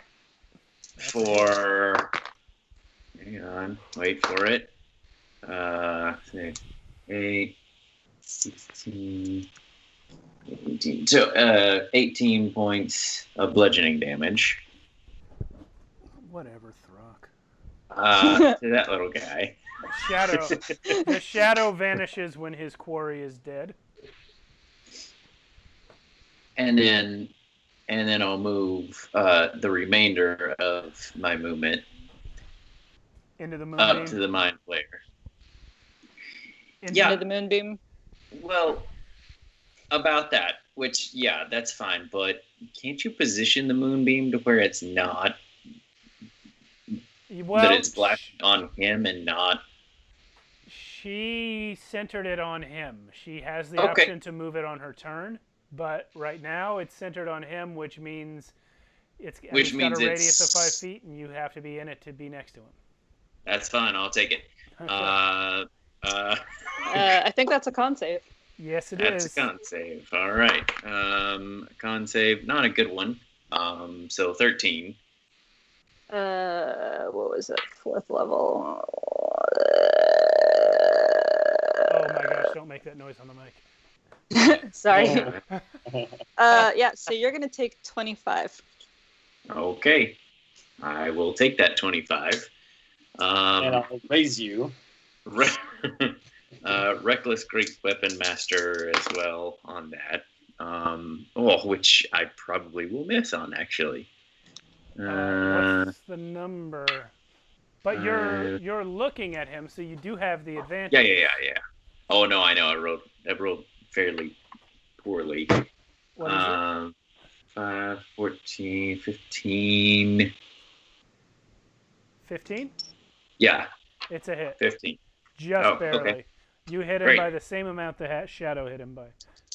Great. 15. So that is 8, 16, 17, 18, 28. Yeah, 28 points of bludgeoning damage to him. That's all. Where did my pen go? Oh well, I'm not going to mark those points down because I can't find my pen. You know what? Just kidding. Gonna go ahead and use my action surge and take 2 more whacks at this guy. Reckless, Great Weapon Master. That one's more than that. More than 15. So that is 10, 20, 30 points of bludgeoning for that. And one more for a good measure. Is not gonna hit. Probably weapon. Yeah, Great Weapon Master. So that's like a 13. So Okay. anyway, Well, there you go. the action surge was well spent, for this fellow is no more. Cool. And as his squishy octopus head caves in, you hear, all of you in your minds, a psychic cry of pain from all the others. And now it is the Starspawn's Grew's turn, but you killed all of them. And then it is Ramakon's turn. Well, You still have that seer on the roof. he's the only one left. Let's see. I'm gonna move up kind of behind or in between the 2 guys in front of me, and I'm gonna put my spike down. Okay. Actually, not that close. Probably if he, like back, I don't know, a little bit more. Put my spike down, and that's about all I can do at the moment. All right. I'm going to use this couple of baskets full of vegetables to indicate where the profane spire is. Or that's And that's a 60-foot radius on that, yeah? the spire is. Whoa. Someone got a train going through their room? It's a really big motorcycle gang. I'm gonna mute my mic for a second. Yeah, please do. Yeah, it's 60 feet. You are Okay. correct. Okay, and so that was your movement, your action. I guess you don't have a bonus action. So we are back to the top with Bjorn, who is going to run right up here, jump up the wall, and flip around behind the guy. Mm-hmm. Nice. Monk style. Monk style. Hold on. This is no longer an acceptable camera placement with all this rooftop jumping. Get him. That was legitimately like 300 motorcycles that just went by. Wow. You have Sturgis in your bedroom or something? It really sucks. Some of them were doing like full-on wheelies and stuff. Like, why Wow. do they live in LA where people film things? So you can't actually see Bjorn. He's right behind that shadow. There he is. Okay, so Bjorn will now attack with his 3 attacks. And holy moly, I think they're all going to hit.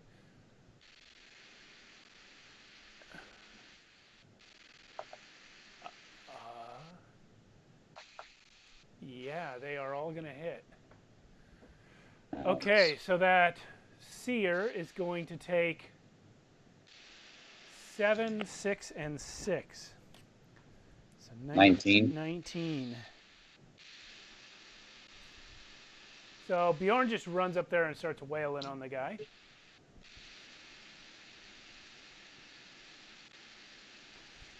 And it hurts. He's unhappy with the situation.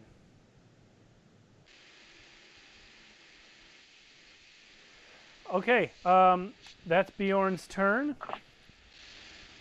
And the next thing that happens is that a different Mind Flayer appears. Which one do I want to use? This one will appear, and he will actually fall down on the floor. He will come over the rooftops, and I can't possibly balance him there. I'm going to say instead that he comes over this rooftop. There he is. And for his turn, he will point his finger at Zalios, and he is going to Counterspell. speak. Counterspeak. Counterspeak. He's going to say, change. Zalios, what level are you casting Counterspell at? 4. Okay. You need to make an ability check using charisma.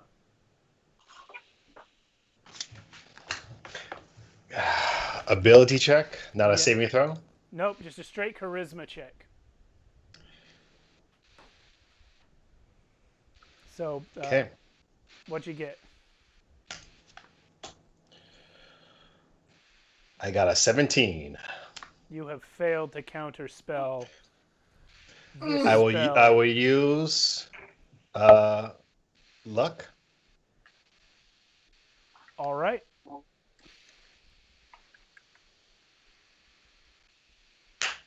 $23. So he points at you and says, change. And you do your counterspell, and it almost breaks your mind. But you manage to unravel his psychic thrust even as he does it. My God. That was scary. You just scary. countered a level 8 spell. Oh my goodness. Oh. Wow. Good. Damn. Okay, now we're talking. You guys went all up in the hornet's nest and started kicking stuff over. Okay. Yeah. That was close. That was All close. I would just, for the record, like to say I did no such thing. You just peed on it. Have I peed on anything since we've been inside the walls? I don't think I have. Not since you've been inside, no. Can we have a pee check, please? Pee check. Yeah. Yeah. All right. Anyway, Do I one of successfully pee in the grate? one of these days. Or as when, the kids like to Shadows- say, a wet work check. oh god, no. I learned that phrase earlier today from someone in the Yeah. Discord. Wet work. Yeah, we're not Shadows gonna. of Archonia Wiki will tell us one day. We're gonna move on. Okay, so it is now the turn of this larva mage that comes walking, not so much walking as slithering around the corner there, and he Oh. is How many going. enemies? How many enemies? Yeah. How many enemies? Currently on the board there are 3. There's the larva mage that just entered, and there is a mind flayer and a starspawn seer on the roof. Got it. Okay. That black thing between the 2 is actually the shadow that Zelios conjured. It's going to attack the seer. Okay. He's on your side. So that larva mage comes around the corner and actually does the same thing that the mind flayer just did. He is going to point at Zelios and say, I can't react this time. Chain! Can I cast counterspell? You may. Then I will. All right. Oh. You. What level? What level spell slot? It's 5th level. Okay. Right. Let me verify. Hold on. Yeah, 5th level. Whew. Man. Okay. I'm going to say this. No, never mind. I won't. You may use the 5th level spell slot. Oh, you have no choice. You're a warlock. Yep. So make a charisma check. Charisma check. So let's see. Any specific? Just roll a d20 and add your charisma modifier. Oh, it's not in the It's not in the skill section. Nope. This is Okay. not a skill. It's just a straight charisma check. Okay. Yeah, plus your modifier. Got it. Oh crap. Sorry. I got an 8. Now, a question. Yes, sir. I do still have an inspiration from last week. Could I give that to him? What did you earn it for? Because last week you gave it to me because I used up all my life. Yep. And I still failed the check. Oh yeah. You may That's you may give your inspiration to Ramakon. All right. You may re-roll your charisma save, Ramakon. Woo! Or There we charisma go. check. Come on. Oh. Great. That doesn't sound great. Got an 11. Okay. Ah. Worth a try. I don't think I have any luck or any. No, I don't have any of that. No, it's okay. I just had rolls. Zelios, make a wisdom saving throw. Wisdom, man, my worst one. Must be hard being a teenager. All right, I could use a luck, but I think this might be the best. Man, should I use luck? I don't know, man. Because if I say luck, I'll have to give up this roll I just made, right? No, you choose what you choose the best roll. All right. Well, I rolled a 17, Okay. and I'm gonna use a luck anyway because I think that still might be too low. So I'm gonna roll again. Okay. 17 is my best. You have saved. Oh. Woo! Dude. There it is. Save. Wow. So again, you use every tool in your arsenal and manage. My heart's beating so fast right now. Yeah, Vikanuk. Woo! He was inspired. He was inspired by by everyone else, like by the care that we took for him. Yeah, but remember, all this was in a split second. It was so fast. But you survived a psychic attack by both the Mind Flayer and the Starspawn Larva Mage, and now yet another creature enters the fray. Oh my God! I know, right? This- What's going That's on? good. That's good. What is That's even good. happening? It comes barreling around that corner and straight into Throck. It is a star-spawn Hulk, and it's going to beat the crap out of you. Sure. It's a berserker. 14 Sure. to hit, Miss. I see it coming. 15 to hit. I see it coming and punch his fist. Yeah, No. you sure do. No, he misses too. He's not in the game yet. He just got here. He's still got to work out the bugs. All right. Yeah. Just not bad. Is that what he said? I'm busy. Mistress, you're up. Yeah, we're gonna move that moonbeam into the both of them, and if I can get the seer on the roof too. He's No, too far. all right. I know this camera angle makes it hard to tell, but yeah, he's too far away. All right. So if they could both make the con save. Love it. Well, the Hulk definitely passed. Let me check the the larva mage there.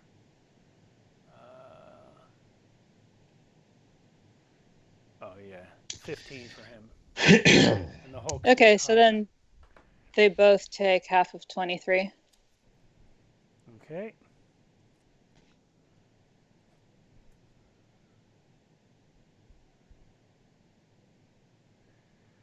All right. What else you got?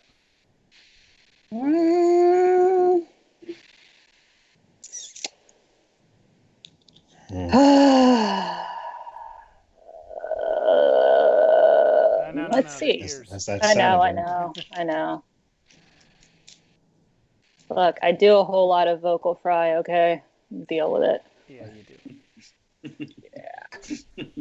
This is actually wrong. These guys were a little closer because he was hitting at Throck. There we go.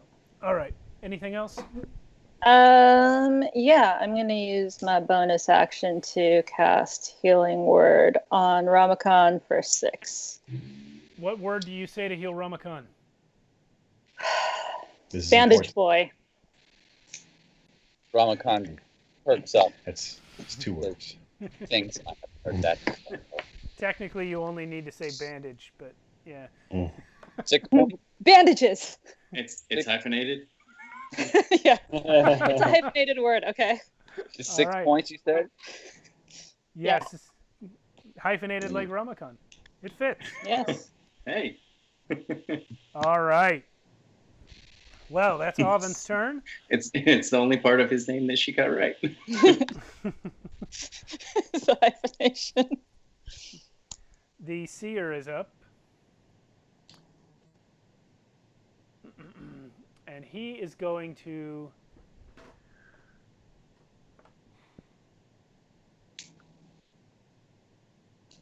Which seer? the Starspawn seer on the corner of the roof. Okay. He is going to collapse the distance. My mic keeps getting yanked out. Okay. So he is going to collapse the distance between himself and Ramakon. Ramakon, things come to me, my pet. Ramakon, make a wisdom saving throw. Okay, wisdom saving throw. I have advantage on my saving throws now. Yeah, Yeah, profane you spire. do. So I got a 22. I'm assuming that's going to save. Yeah, a 22. Okay, so you avoid the worst effects of this ability, but you are going to take 19 psychic damage. You feel as he reaches towards you with his tentacle, and he makes a little grasping motion that he's trying. You feel your body like it's something is trying to yank you through space, but you manage to shatter it with your own strength of will, but it takes its toll, and you suffer the 19 psychic damage. Okay. At which point, it is Daro's turn. Daro, your right there at the bottom. That's your knife sticking up between Zalios and Oven. Yeah. I'm gonna yell to everyone to focus fire. And I'm gonna send my shadow up next to the Hulk. I'm gonna use a bonus action to claim my vow of enmity on him, which gives me advantage. And I'm gonna fire an arrow at the Hulk. Get him. Gonna be a lot. How much? Uh, Now you with that sound too. Come on. sorry. 20. Yeah, he's funny because I never do that. 24 to hit. Okay, that's a hit for sure. I'm gonna go ahead and add a divine smite to that. Okay, and you get sneak attack if you want it, because Throck's there. I am definitely using sneak attack and the shadow. I forgot how much my divine smite adds.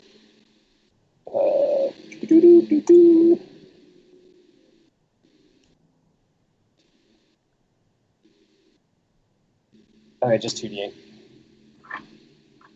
Still more motorcycles going by. It's insane. Oh, that's some pretty good numbers. Daro, you cannot add a divine smite to a ranged attack. Oh, you're right. Okay. So just the sneak attack. I'll reroll my d8. It's fine. I should probably save the spell slots anyway. Yeah, I had an idea for a paladin class that can do ranged attack smites, but I haven't written it yet. I got 3 points less than the maximum possible damage. Okay, how much is that? 20. So much math. It better be a high number. 27. Okay, sufficient. For one shot. That's not bad. 27. Good. All right. So yeah, you put an arrow right into this thing's neck, and it barely seems to slow it down. Zalios, your turn. Yeah, that's what they all say. But Throck, now you'll get +2 because of my shadows when you attack. I love it. I love it.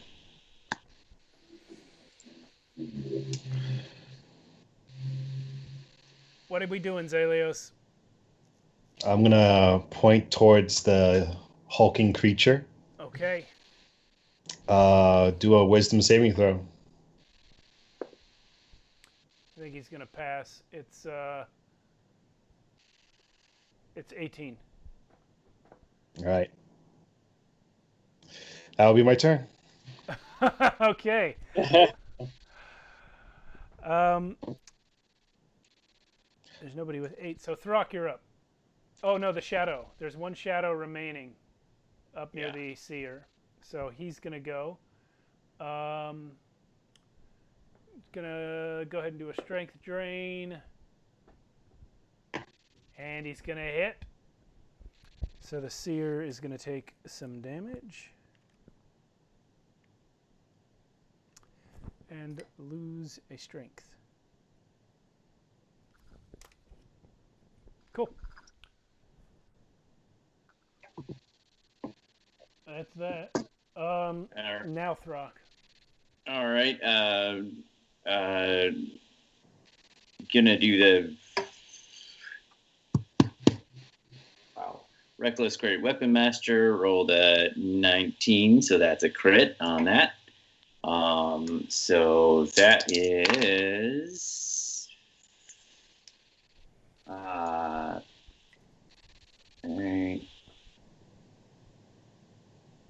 18, 28 points of damage. Okay. Wait, hang on. Wait, 28. Nope. Sorry. That's not all. 28. 40. There we go. 40 points of damage. Forgot the crit part. That's That's a special. lie. Oh my god. Yeah, Okay. it is. Okay, because that Croc. was. Hang on. Let me make sure that I got it right, just because I don't want to do that. 16, 18. Yeah. Yeah, that was right. Yeah, I mean, it's within the realm of possibility. Yeah. All right. So yeah, that's the first strike. The second strike, still reckless, great weapon master guy. Yeah. For nope. That's 20 to hit on that strike. And we're gonna do 16, 18 points, just 18 points of bludgeoning damage on that strike. Oh, that's all? And since I crit, that means I get to use my bonus action to make another with my bonus action strike. Did 21 to hit on that, It's and a that hit. is 6, 8, 12. Why is math hard today? 14, 16 points of bludgeoning damage on that strike. Cool. You're wailing on this guy. Yeah, that math. He is injured. All right? He's That's good. Not having a good day. Like 4 seconds ago, this guy looked like he was going to eat all of you for lunch, and now not so much. Okay? He's definitely regretting that decision. You picked the wrong food first. Yeah, he was trying to keep Throck distracted, I guess. And I guess it worked. Okay, let's see who is... Nobody. So, Ramakon, you're up. All right. So can you remind me how many enemies are on the battlefield at the moment? 4. Can you show me where they are? I can't see. Yeah, I know it's hard to see. There's the Mind Flayer. Okay. There's the Starspawn Seer. Yeah. There is the Starspawn Larva Mage, and there is the Starspawn Hulk. Okay. Can you put me within center me in where I'm within 30 feet of as many enemies as possible?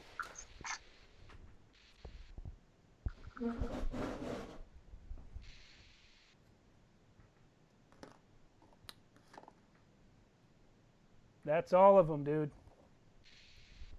Okay. First, I'm going to cast Hex as a bonus action on the guy up top.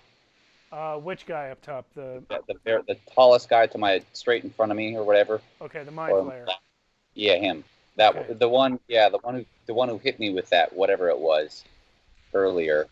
Oh, well, that was not the Mind Flayer. That was the Seer. He's on the corner there. That guy. Oh.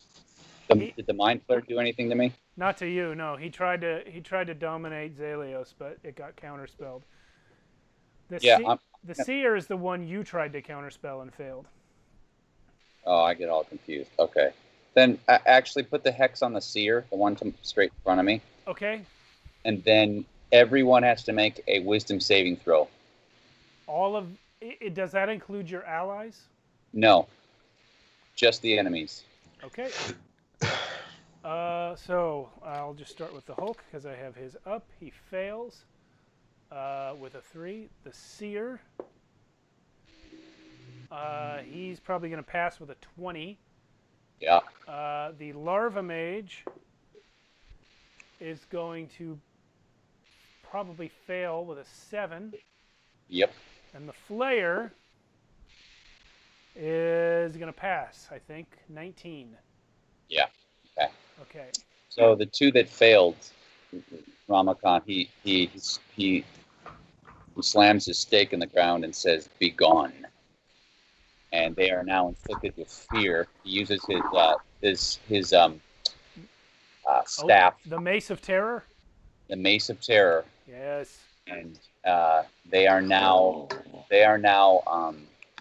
so like a wave of terror, essentially like like sound waves, not a smooth sound wave, but you can see these like really jittery sound waves start going as the mace hits the ground, go out towards everyone, and they are now frightened. While it's frightened in this way, the creature must spend its turns trying to move as far away from me as it can. It cannot willingly move to a space within 30 feet of me. It also can't take reactions. For its action, it can only dash or try to escape from an effect that prevents it from moving. If it has nowhere to move, the creature can use the dodge action. At the end of each of its turns, the creature can repeat a saving throw, ending the effect. So, all right. Well, the 2 passed right. and 2 failed. So the 2 that failed were the Larva Mage and the Seer, I think. Right, 1 minute. The Hulk failed, right? With a 3? No, was it the Hulk and the Seer? I should have written it down. Yeah, it was the Hulk and Seer. one of the big dogs. I don't remember which one. Well, they're all 4 of them big dogs. But Yeah. the Hulk less than it used to be. Yeah, so good turn there. That's a great magic item. Okay. Bjorn. Where is Bjorn? Isn't he up with the Seer? On the roof. Oh, right. I blocked my own line of sight. Okay, he's there, and he's going to town again.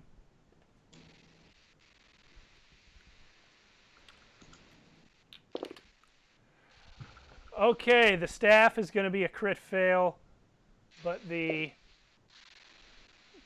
other 2, the unarmed strikes, are both going to hit, and they're both going to do 6 bludgeoning to that Seer. Does this frightened action?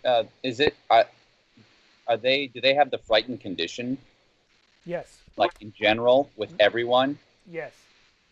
So okay. So I don't remember what that condition does. Disadvantage on checks and attacks while the source of fear is in line of sight.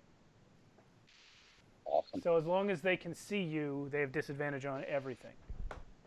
Excellent. Yeah, Steve did this to me last battle we had. Yeah. One of the Yeah, this is what the Shadow Dragon did to you guys. Yeah. So that's Bjorn's turn. That's all he's going to do for now. The Mind Flayer will now take his turn.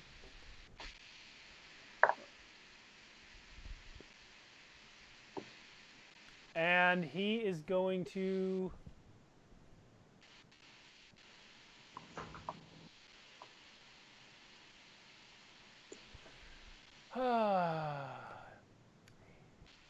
he is going to move over here a little bit, look down at you 3, and Mind Blast. All 3 of you have to make an intelligence saving throw, please. Oh, great. Who? Which 3? The 3 grouped at the bottom there, Zalios, Darrow, and Oven. The one's left nicely in a cluster. Yep. Oh, Mind Blast. 19. Oh, Jesus. Darrow, what's your save? 9. Okay, Zalios. 10. Okay, Darrow and Zalios, you are each going to take 22 psychic damage and be stunned for 1 minute. Oh. You may repeat the saving throw against the stun at the end of each of your turns. How much damage? 22. Ooh. Oven, you are unscathed. Just like the last time you guys got mind blasted. I have high intelligence. What's going on here? Are you in league with these guys? +6, baby. Oh man, the first time this crew met Mind Flayers, everyone got mind blasted unconscious, and Oven tried to run away. And then she got knocked out. I mean, I don't know what else she would have done, but it was pretty great. Okay, that's the Mind Flayer's turn. It's going to be the Larva Mage next. Wait. Okay. 1, 2, 3, 4. Okay. He's going to have to make the con save. Yes, he is. Was he the one that got hit with fear? No, he's not. He's the. We decided that was the Hulk Hulk and one and other. the Seer. So the big red guy and the dude on the corner of the roof are the two that are afraid. Okay, got it. So the Larva Mage has a turn, but he's going to fail his con save. How much damage is that? 31. Nice. Come on. Nice. You guys are ditching it out. Okay, but he will proceed to move out of the moonbeam, not into melee range of Ramakon, and he is again going to point his finger at Zelios and say, "Change." Oh, I man. can't react because I'm stunned, right? Mm-hmm. Yeah. That's right. Well, the good news is you can't really make it do anything. Well, you are still able to make a save because it's a wisdom save and not a physical save. So try your wisdom But I can't save. can't do a reaction, right? No. No. Wisdom 18.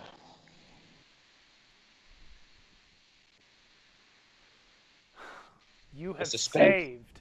Oh, You have saved Nice. against Ooh. this spell. yeah. Oh my Wow. god. Come on. Wow. We don't even know what it does. Doesn't matter. We're just happy. Jeez. Oh, It could be like boy. change into a fire-breathing dragon that's better than Zelios, but we don't know. But no. But it would be a fire-breathing dragon that probably attacks us. Yeah, Yeah, perfect. it wouldn't be good for Details. the team. Oh my goodness. The Wow. Hulk is scared to death of Ramakon, and he's booking it. Yeah, hold on. Wait. But Hold he needs on. to make that con save first. And He gets. Disadvantaged con save. Yeah, you're right. 17. He takes half of 36. Oh man. but wait, there's more. Uh,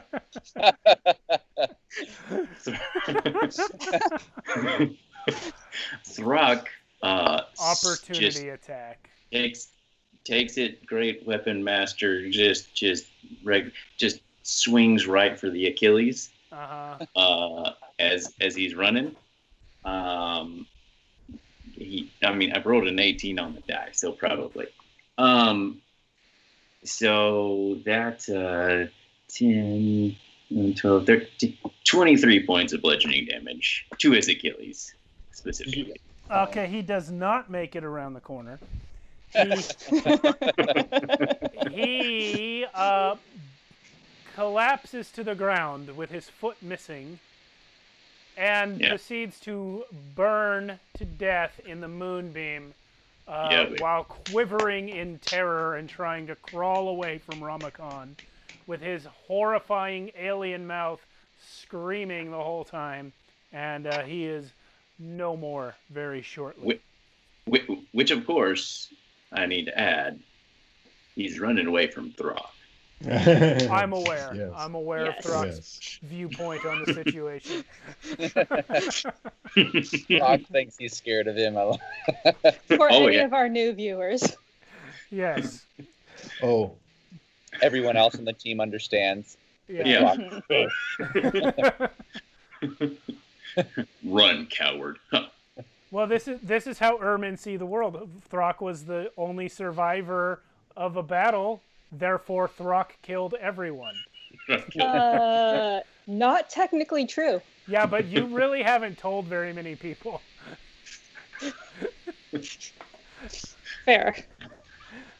All right, anyway. So, that Hulk is gone. Oven, it's your turn. Let's see. Break out the tidal wave? Is that what I heard? No, but do whatever you want.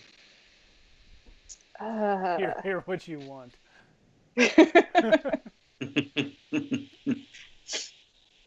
All right, yeah. Let's break out a tidal wave behind the Mind Flayer. So it's only going to be able to hit him, basically. You could maybe... That's fine. You could maybe get... Actually, you could get the Seer as well, but you'd also hit the Shadow in the process. You would. Okay. You could get the Mind Flayer and the Seer with extreme ends of the tidal wave. Sounds good. All right. So it's a Dex save, correct? Yes, it is. They have both failed it. Yeah. Yeah. Cast it. 1, 2, 3, 4. They're going to take 22 bludgeoning, and they are going to be knocked prone. Oh, yeah. Man. Oh, that's fantastic. Is by any chance our stunned state a concentration of his? No. Sorry. Good try, though.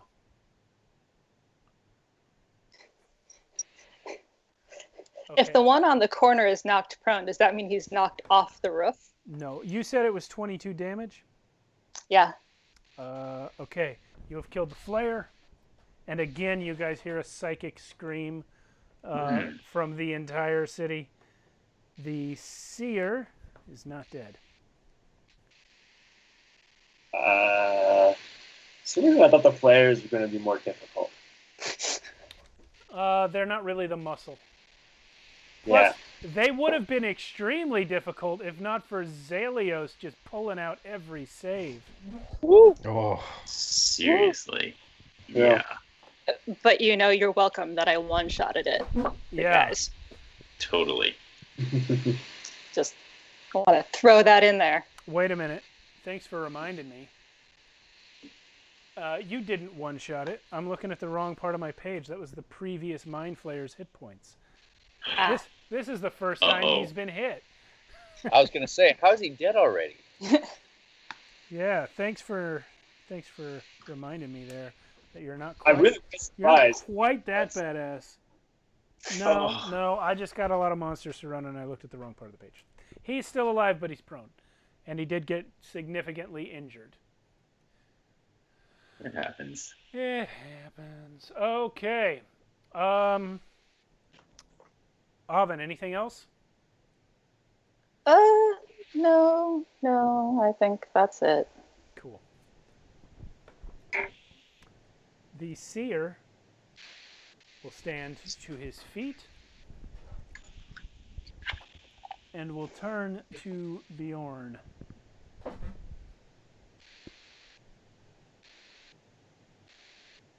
And now he will indeed do his Comet Staff.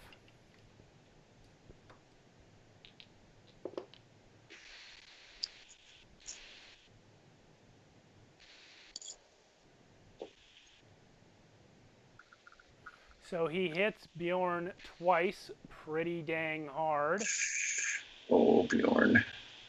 Oh, yes. It is sad for Bjorn. For this guy does 20 bludgeoning damage.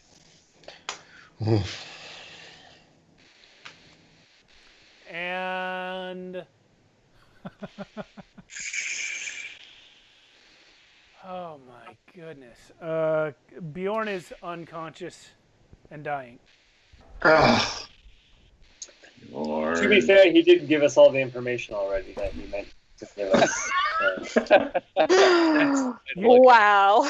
You guys Yeah. earned that by revivifying him last week. We're not this bad to all of our NPCs, by the way. Just Well, we do have a problem. Our Revivify, I guess he's not dead yet, so that's a good thing. But our Revivify is not only you have to revive them within a minute or something. Correct. yeah. Yeah, well, you're stunned for a minute. But Well, but I might be able to break off it. So That's true. yeah, there's a 6-second difference because it was That's true. it was the previous turn. Yeah, and he's not all dead yet. Well, it's not quite 6 seconds. There's a few seconds difference. Yeah. Yeah, so Next. that's the Seer's entire turn, and now it's Darrow. Rerolling intelligence. What color should I use?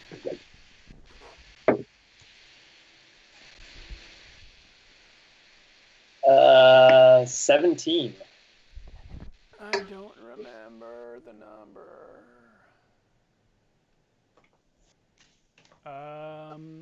You have passed. You are no longer stunned.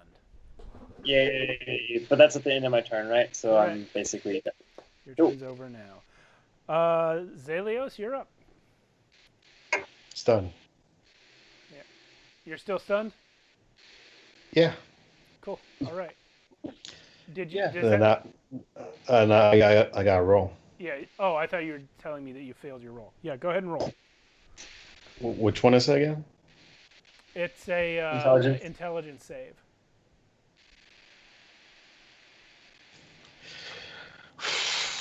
Gonna use my last luck. Boop. Ooh.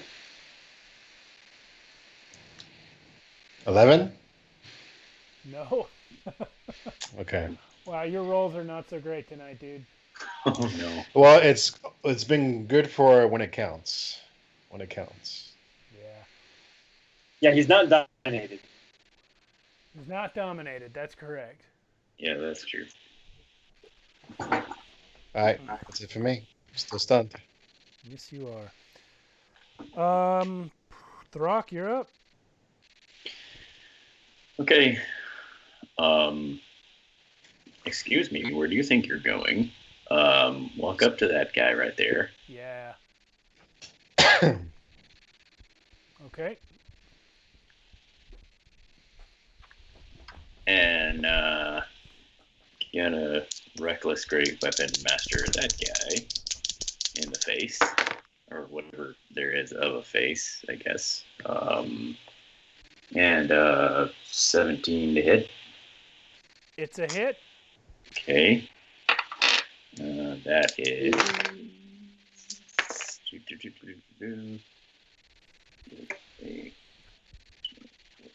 16 points of bludgeoning damage on the first hit. Second attack. Kind of thing here. Oh, exactly the same number. So, come back. 6, 9, 17, 18, 19 points of bludgeoning damage on the second strike. Okay, you're severely injured. A lot of the larvae are being knocked out of his body. Yeah, and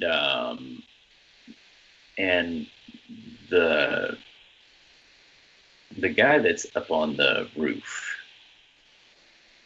Yeah.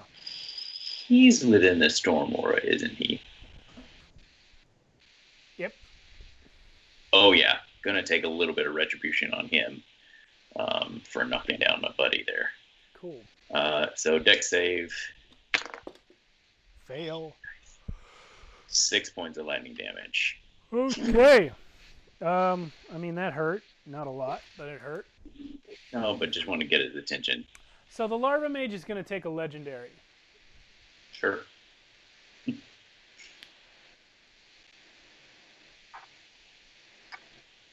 So to confirm, are there only 2 enemies left on the battlefield that we can see? 3. There's a mind flayer. He's knocked down on the roof. You can just see his base. You can just see his base right there. Where are the enemies? There's one in the corner. There's larva one. mage, seer, mind flayer. Got it. Okay. Okay. So larva mage is taking his legendary, and he's going to do a slam attack against Throck. Mm-hmm. That's going to be 24 to hit. Oh yeah, that hits. 7 bludgeoning damage. Mm-hmm. Make a Constitution saving throw. At least it's not a wisdom saving throw. Okay, make it this time, sir. Oh, daggone it. 13. Nope, 16, sorry. You are poisoned. You have disadvantage on attack rolls and ability checks. Ugh. That's going to last until the end of your next turn. Oh, that's that gross thing that you would just step. Oh, Yeah. cooked meat. Cooked meat. Okay. So that was Throck's turn, and we are now on to Ramakon. What's my distance from the guy on the roof who's prone? 30 feet or less, because he was within. Yeah, you're exactly 30 feet, actually. Can I scale the roof? I have a 25-foot speed, so if I got up to him, the only reason my question is, he has advantage. He has if I try to hit him with a ranged attack, it's at disadvantage because he's prone. Correct. So if I used all my speed to get up as close to him as I could, would it nix that prone? Would it nix that disadvantage? It would give you advantage if you got up to him and did a melee attack. If you do a ranged attack from within melee range, you're at disadvantage anyway. Really? Yeah. So you can use your speed to try and climb the roof, but I don't think you're going to get super far because you only have a speed of 25, and it's going to be halved by climbing. Oh, okay. Never mind. Then I'm just going to go for, I'm going to go do the ranged attack anyway, even though he's prone. You have 2 other targets. Yeah, I know, but he's hexed. He's, I want to... Okay. I thought your seer was hexed.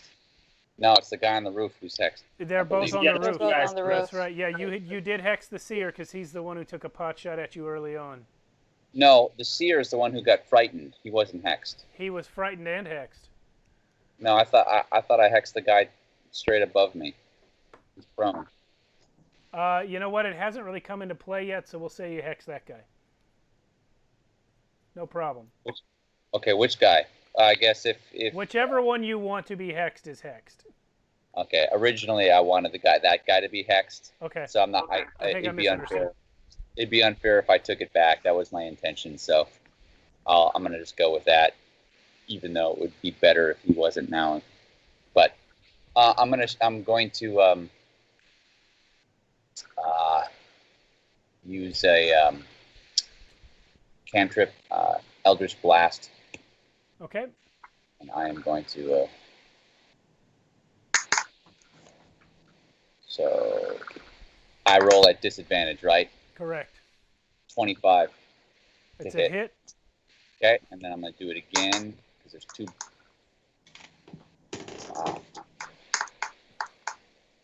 And then 29. Also a hit. Okay, I will roll for damage.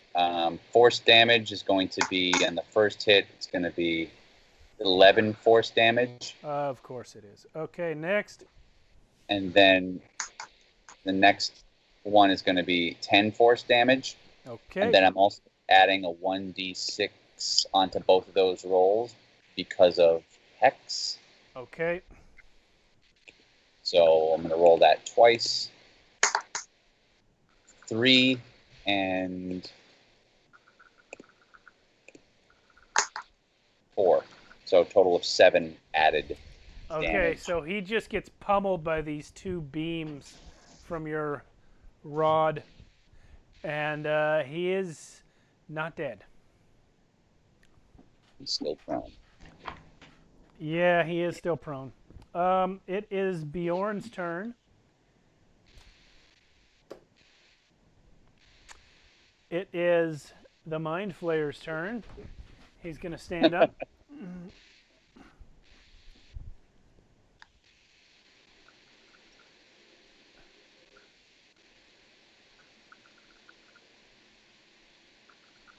He's going to look at Zalios and say, One more time. and he's going to say, all of your friends will die. And he is going to, he's going to come down. He's actually going to jump down, but he actually just kind of floats. Like slow fall, basically, down to the bottom. And let me try something real quick. Okay. And he's going to run to Darrow. Cool. Yeah, and then he's going to try and tentacle you in the face. I'm gonna unsettling visage him, so Okay. disadvantage. Disadvantage it is. 17 to hit. Tie. Okay, so you are going to take 15 psychic damage. Okay. And now succeed on an intelligence saving throw. Another intelligence. Good old Oh yeah, I love this red one for intelligence. 22. Okay, you have avoided being stunned, but you are grappled. He's got you, and he's got his tentacles around your head. Great. Oh shit. This is something. I think I remember this technique. Oh yeah, I bet you do. He's about to remember my technique. His turn is over. The larva mage is going to take a legendary and then his own turn. So for the legendary... Was he afraid? I keep forgetting. Which one was afraid? The one that's afraid is the seer. And his The one turn that's has, on the roof. Yeah, his turn hasn't come up yet. But the... No, it should have come up. He should have run away last turn. Oh, instead of killing Bjorn. It actually still would have happened because Bjorn was what was stopping him from running away. Bjorn was in his path there. What was I going to say? It's, Larva Mage. He can't do a legendary. He used too powerful of a legendary before, so now he's just going to take his turn. And for the last time, this is the last time he can. This is the last time he can try it. Oh man! One more time, Zelios. Oh. He's going to point at you and say the word change. Got no luck. Got no inspiration. Nothing. You have a Julius. reaction, right? I'm paralyzed. Oh, yes, I am. So wisdom saving throw. Wisdom saving throw. I think that Abe, if only Abe could help. Abe is busy. I know. If only. So what was that? Fifth time's the charm. What'd you get? A 9. You are dominated. Oh boy! Enjoy my paralyze. Yeah. Yeah, you're dominated. That's all. Okay. You're still stunned, but when you are done being stunned, you are going to have to follow his command. Oh my gosh! Yeah, we'll see if he lives that long. Oh, okay. All right. I feel so much better now. Oven, your turn. How many tries was that? Like Five. you did like 4? Five. This Five was the times. fifth one. Because this guy can use the spell 3 times, and both of the Mind Flayers could use it 1 time. This was the last chance. If this hadn't worked, it wouldn't have worked. Sheesh. Sure. If I wasn't paralyzed, I could have counted spelled one more time. What's Oven going to do for us? I'm going to use Blight on the Mind Flayer. Cool. Look out. That's a tough. Blight that guy. You are in melee range, so if that's an attack roll, it's going to be a disadvantage. It is not an attack roll. What is it? Con save, right? It's a con save. He's failed it. Wait, let me double check. Just in case he has an incredible con score. Nope, he's failed it. I think this one's going to disintegrate. Blight is no joke. I know. I've taken Blight to Yeah. the chest as a player character. Mm-hmm. Look out. 39. Okay, so you blast him right off of Darrow's face. And as he goes away, his tentacles leave bloody streaks on Darrow's skin. Bloody and gooey streaks where they were suctioned on but get ripped away by your blast, and he falls to the ground, disintegrating in a pile of ash. And Taro just says, gross. That's beautiful. That's beautiful. And I'm going to take that reaction. Okay. And I'm going to heal somebody. Who looks the most hurt? I'm down 35.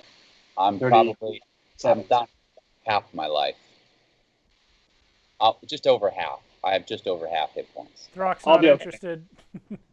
I don't know what that means. What? Heal I somebody. said, I'll- You gotta go Ramakon or Daro. Throck's not interested. Zalius hasn't yeah, really... Throck's never interested in a heal. Don't even. Okay. I will. got this. Wait, I need to find it. Oh my god. What is going on? I'm gonna go ahead and heal Ramakon for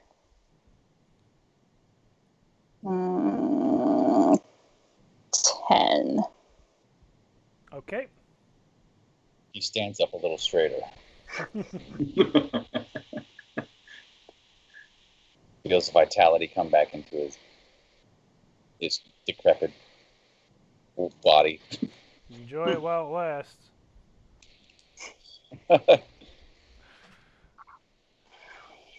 And I think that is all I can do.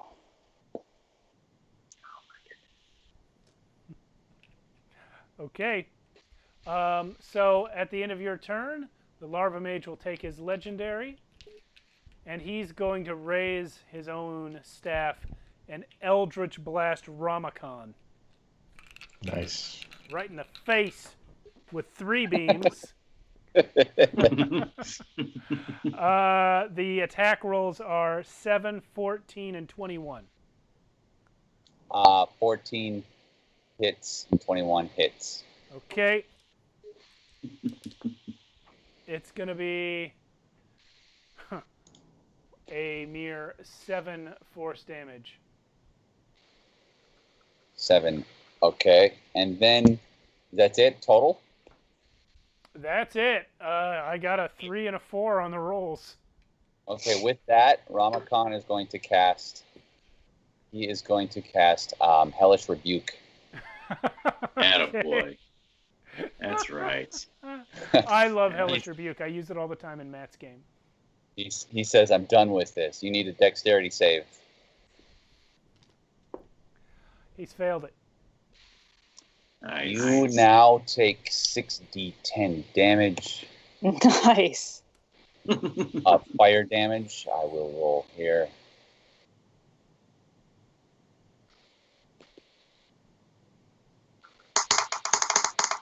And 30 fire damage.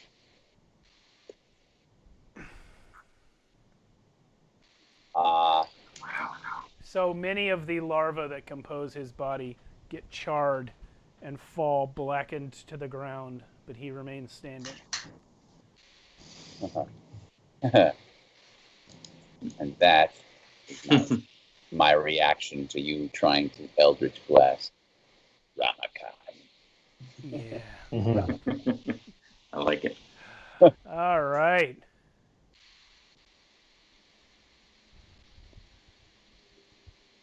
Okay. So that was all at the end of Oven's turn. Now, the Seer, who finally can run away. Does he fall off the edge? I think it'd be funny if he fell. Because he's so afraid. Would.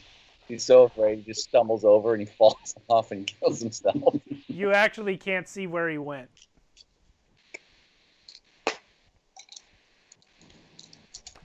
So that is that. He can't do anything else. Daro, you're up. You're no longer stunned or grappled. I'm not surrounded. Yeah, I'm gonna move my shadow up to the lava mage. Okay. And then I'm gonna walk 30 feet closer to him. Why would you leave me alone like that? Because I'm tired of we gotta kill him. not having more to do. But since I'm not quite to him, I'm going to fire an arrow into his face from like 15 feet away. Cool. Do it. And I am gonna fire.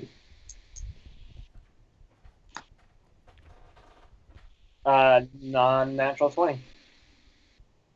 Okay, it's a hit. Nice. Great. Sneaks and arrow. That's not terrible.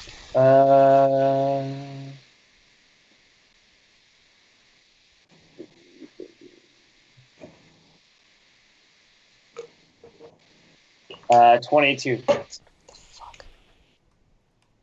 You're singing. Well done. He's still alive. And then, were we doing bonus actions to switch weapons or actions? Or none? To stow a weapon is a free action. To draw it can be your free action on your next turn. Okay. I'll stow the bow this time, and draw on the next one. Yeah. Okay. That was Daro. Zelios, you are still stunned. You can repeat the save, though. Watch it be amazing this time. Oh yeah. So Yeah. wisdom saving throw. Yes, sir. Oh, I'm sorry, intelligence. Oh, This was from the Mind Blast, the Mind Flare. 11. 11, you have failed. You are still stunned. Mm-hmm. For the domination, did the damage make him break concentration? No, it's not a concentration effect. Oh, I'm sorry. Yeah, the domination. Yeah, let's try. Yeah. Let's find that out. No, he's still concentrating. And I'll roll again for the previous damage he took, but he passed that one as well. Fuck him up. Hey, Steve, when I did the Hellish Rebuke, did I do it on the guy that was casting the spell on Yeah, Elio? that's why I He just rolled it. That's why I just rolled. Yeah. Oh, okay, sorry, I didn't catch it. All right, my turn's over. Your turn's over indeed. Throck, you're up. End this Throck. This guy's really getting annoying. So reckless great weapon master, disadvantage, advantage, blah blah, Sure, cancel do your out, thing. all that good fun stuff. And we got we're still good. 23 to hit the first attack, and it is stop.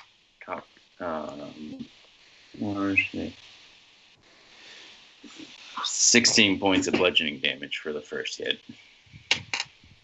And the second one, here we go. Oh no, I'm sorry, plus 10. Forgot the plus 10. Wait, plus 10 what? 16 is Yeah. really 26? Yeah, it's really 26. Great Weapon Master is fantastic. Okay. And then the second attack is also 26. Oh yeah. Sorry, that one is only 16.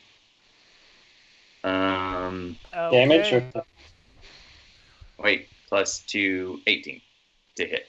Zelios, you feel larva flying through the air, smash into your face as Throck slams his maul right through this Nice. pile of worms in a cloak. And Nice. And as you feel them slapping into your face, the hold it has on your mind breaks and is gone. Nice. However, there is still a swarm of worms on the ground. which needs to make a deck save, by the way. He fails it. Okay, well it's only 2, but lightning just kind of surges around the swarm and tries to find purchase. Yeah, it gets a couple of them. Yeah. I'm gonna put this thing down as though it were worms. It's actually like some leather, but it should be there, I guess. All right. The worms are still on the board, so we're still in initiative. Ramakon, your turn. Wait, so who's left? Just a pile of Worms. worms. A pile of very hostile worms. They do a lot of damage. Just get it with fire. Kill it with fire. I don't have any fire. Let's see. Doesn't matter. It doesn't. Oh, see. I guess I'll throw. I'll throw Eldritch Blast at him. Yeah, okay, do it. Sure. Okay. And I'm gonna move the curse over to the worms. Yeah, you are. And let's see, 24 to hit the first one, and the next one is a 30 to hit. Yeah, they both hit. 30 So, to hit, jeez. Damage is 14 on the first one, and 13 on the second one. No, there's no worms. They're gone. Oh, okay. You kind of just. All right. Shot right. a missile launcher at. If we're out of initiative, I'd like to go ahead and move the moonbeam right onto the grate there. The sewer grate. Throck is standing on it. Oh, is he? Yeah. Never mind. Yeah. I won't be long. So. Yeah. Well, when Throck moves, you can move the moonbeam, and nothing will happen. Okay. Red herring. At least it worked on one of you. I have a feeling we should go underground. You can't. Zalios is still stunned for another 30 seconds or so. I don't get unstunned because the guy was. No, it wasn't a spell. It was a psychic blast. Mind blast it's wicked. Somebody pick up Bjorn before he dies. I'm gonna go up and touch him. Yeah. With my lay on hands, and I'm gonna tell him that Arathis is giving him some life.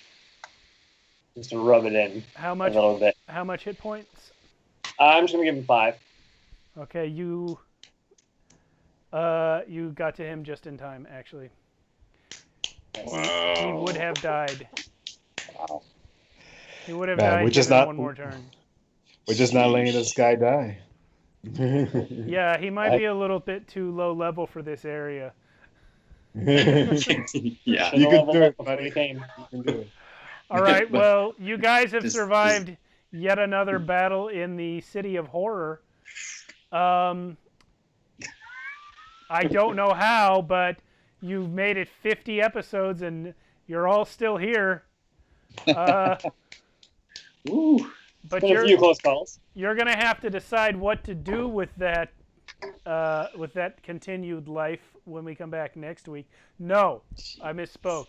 Not next week. Next week we're going to do something else. We're going to do a one-shot or something. We'll announce it on the Discord and on Twitter before then, but both Matt and Joshua will be gone and not able to be with us, so we're going to take a break. We'll return with episode 51 of Shadows of Archonia the following week. And we'll go talk amongst ourselves and decide what we're going to play next week, but it won't be this. All right. See you guys then. Thanks for watching. Jazzman, right. Good to see you still in the chat. And everyone else who stopped by earlier, thanks a lot. We'll see you another time. Ooh, 50 episodes. Appreciate you. 50 episodes and still not dead. 50 episodes. Not dead permanently so far. It was Canuck's birthday, but I think he left already. So. Yeah, it's actually not his birthday. His birthday's in a few days. He was talking about it in the other Discord I'm on with him. He's got today was his youngest grandson's birthday, and then tomorrow's his granddaughter's birthday, and then in a few days it's his own birthday. Bye, Miss Featherpen. Thank you for hanging out. Uh, All right. Bye. We're out of here.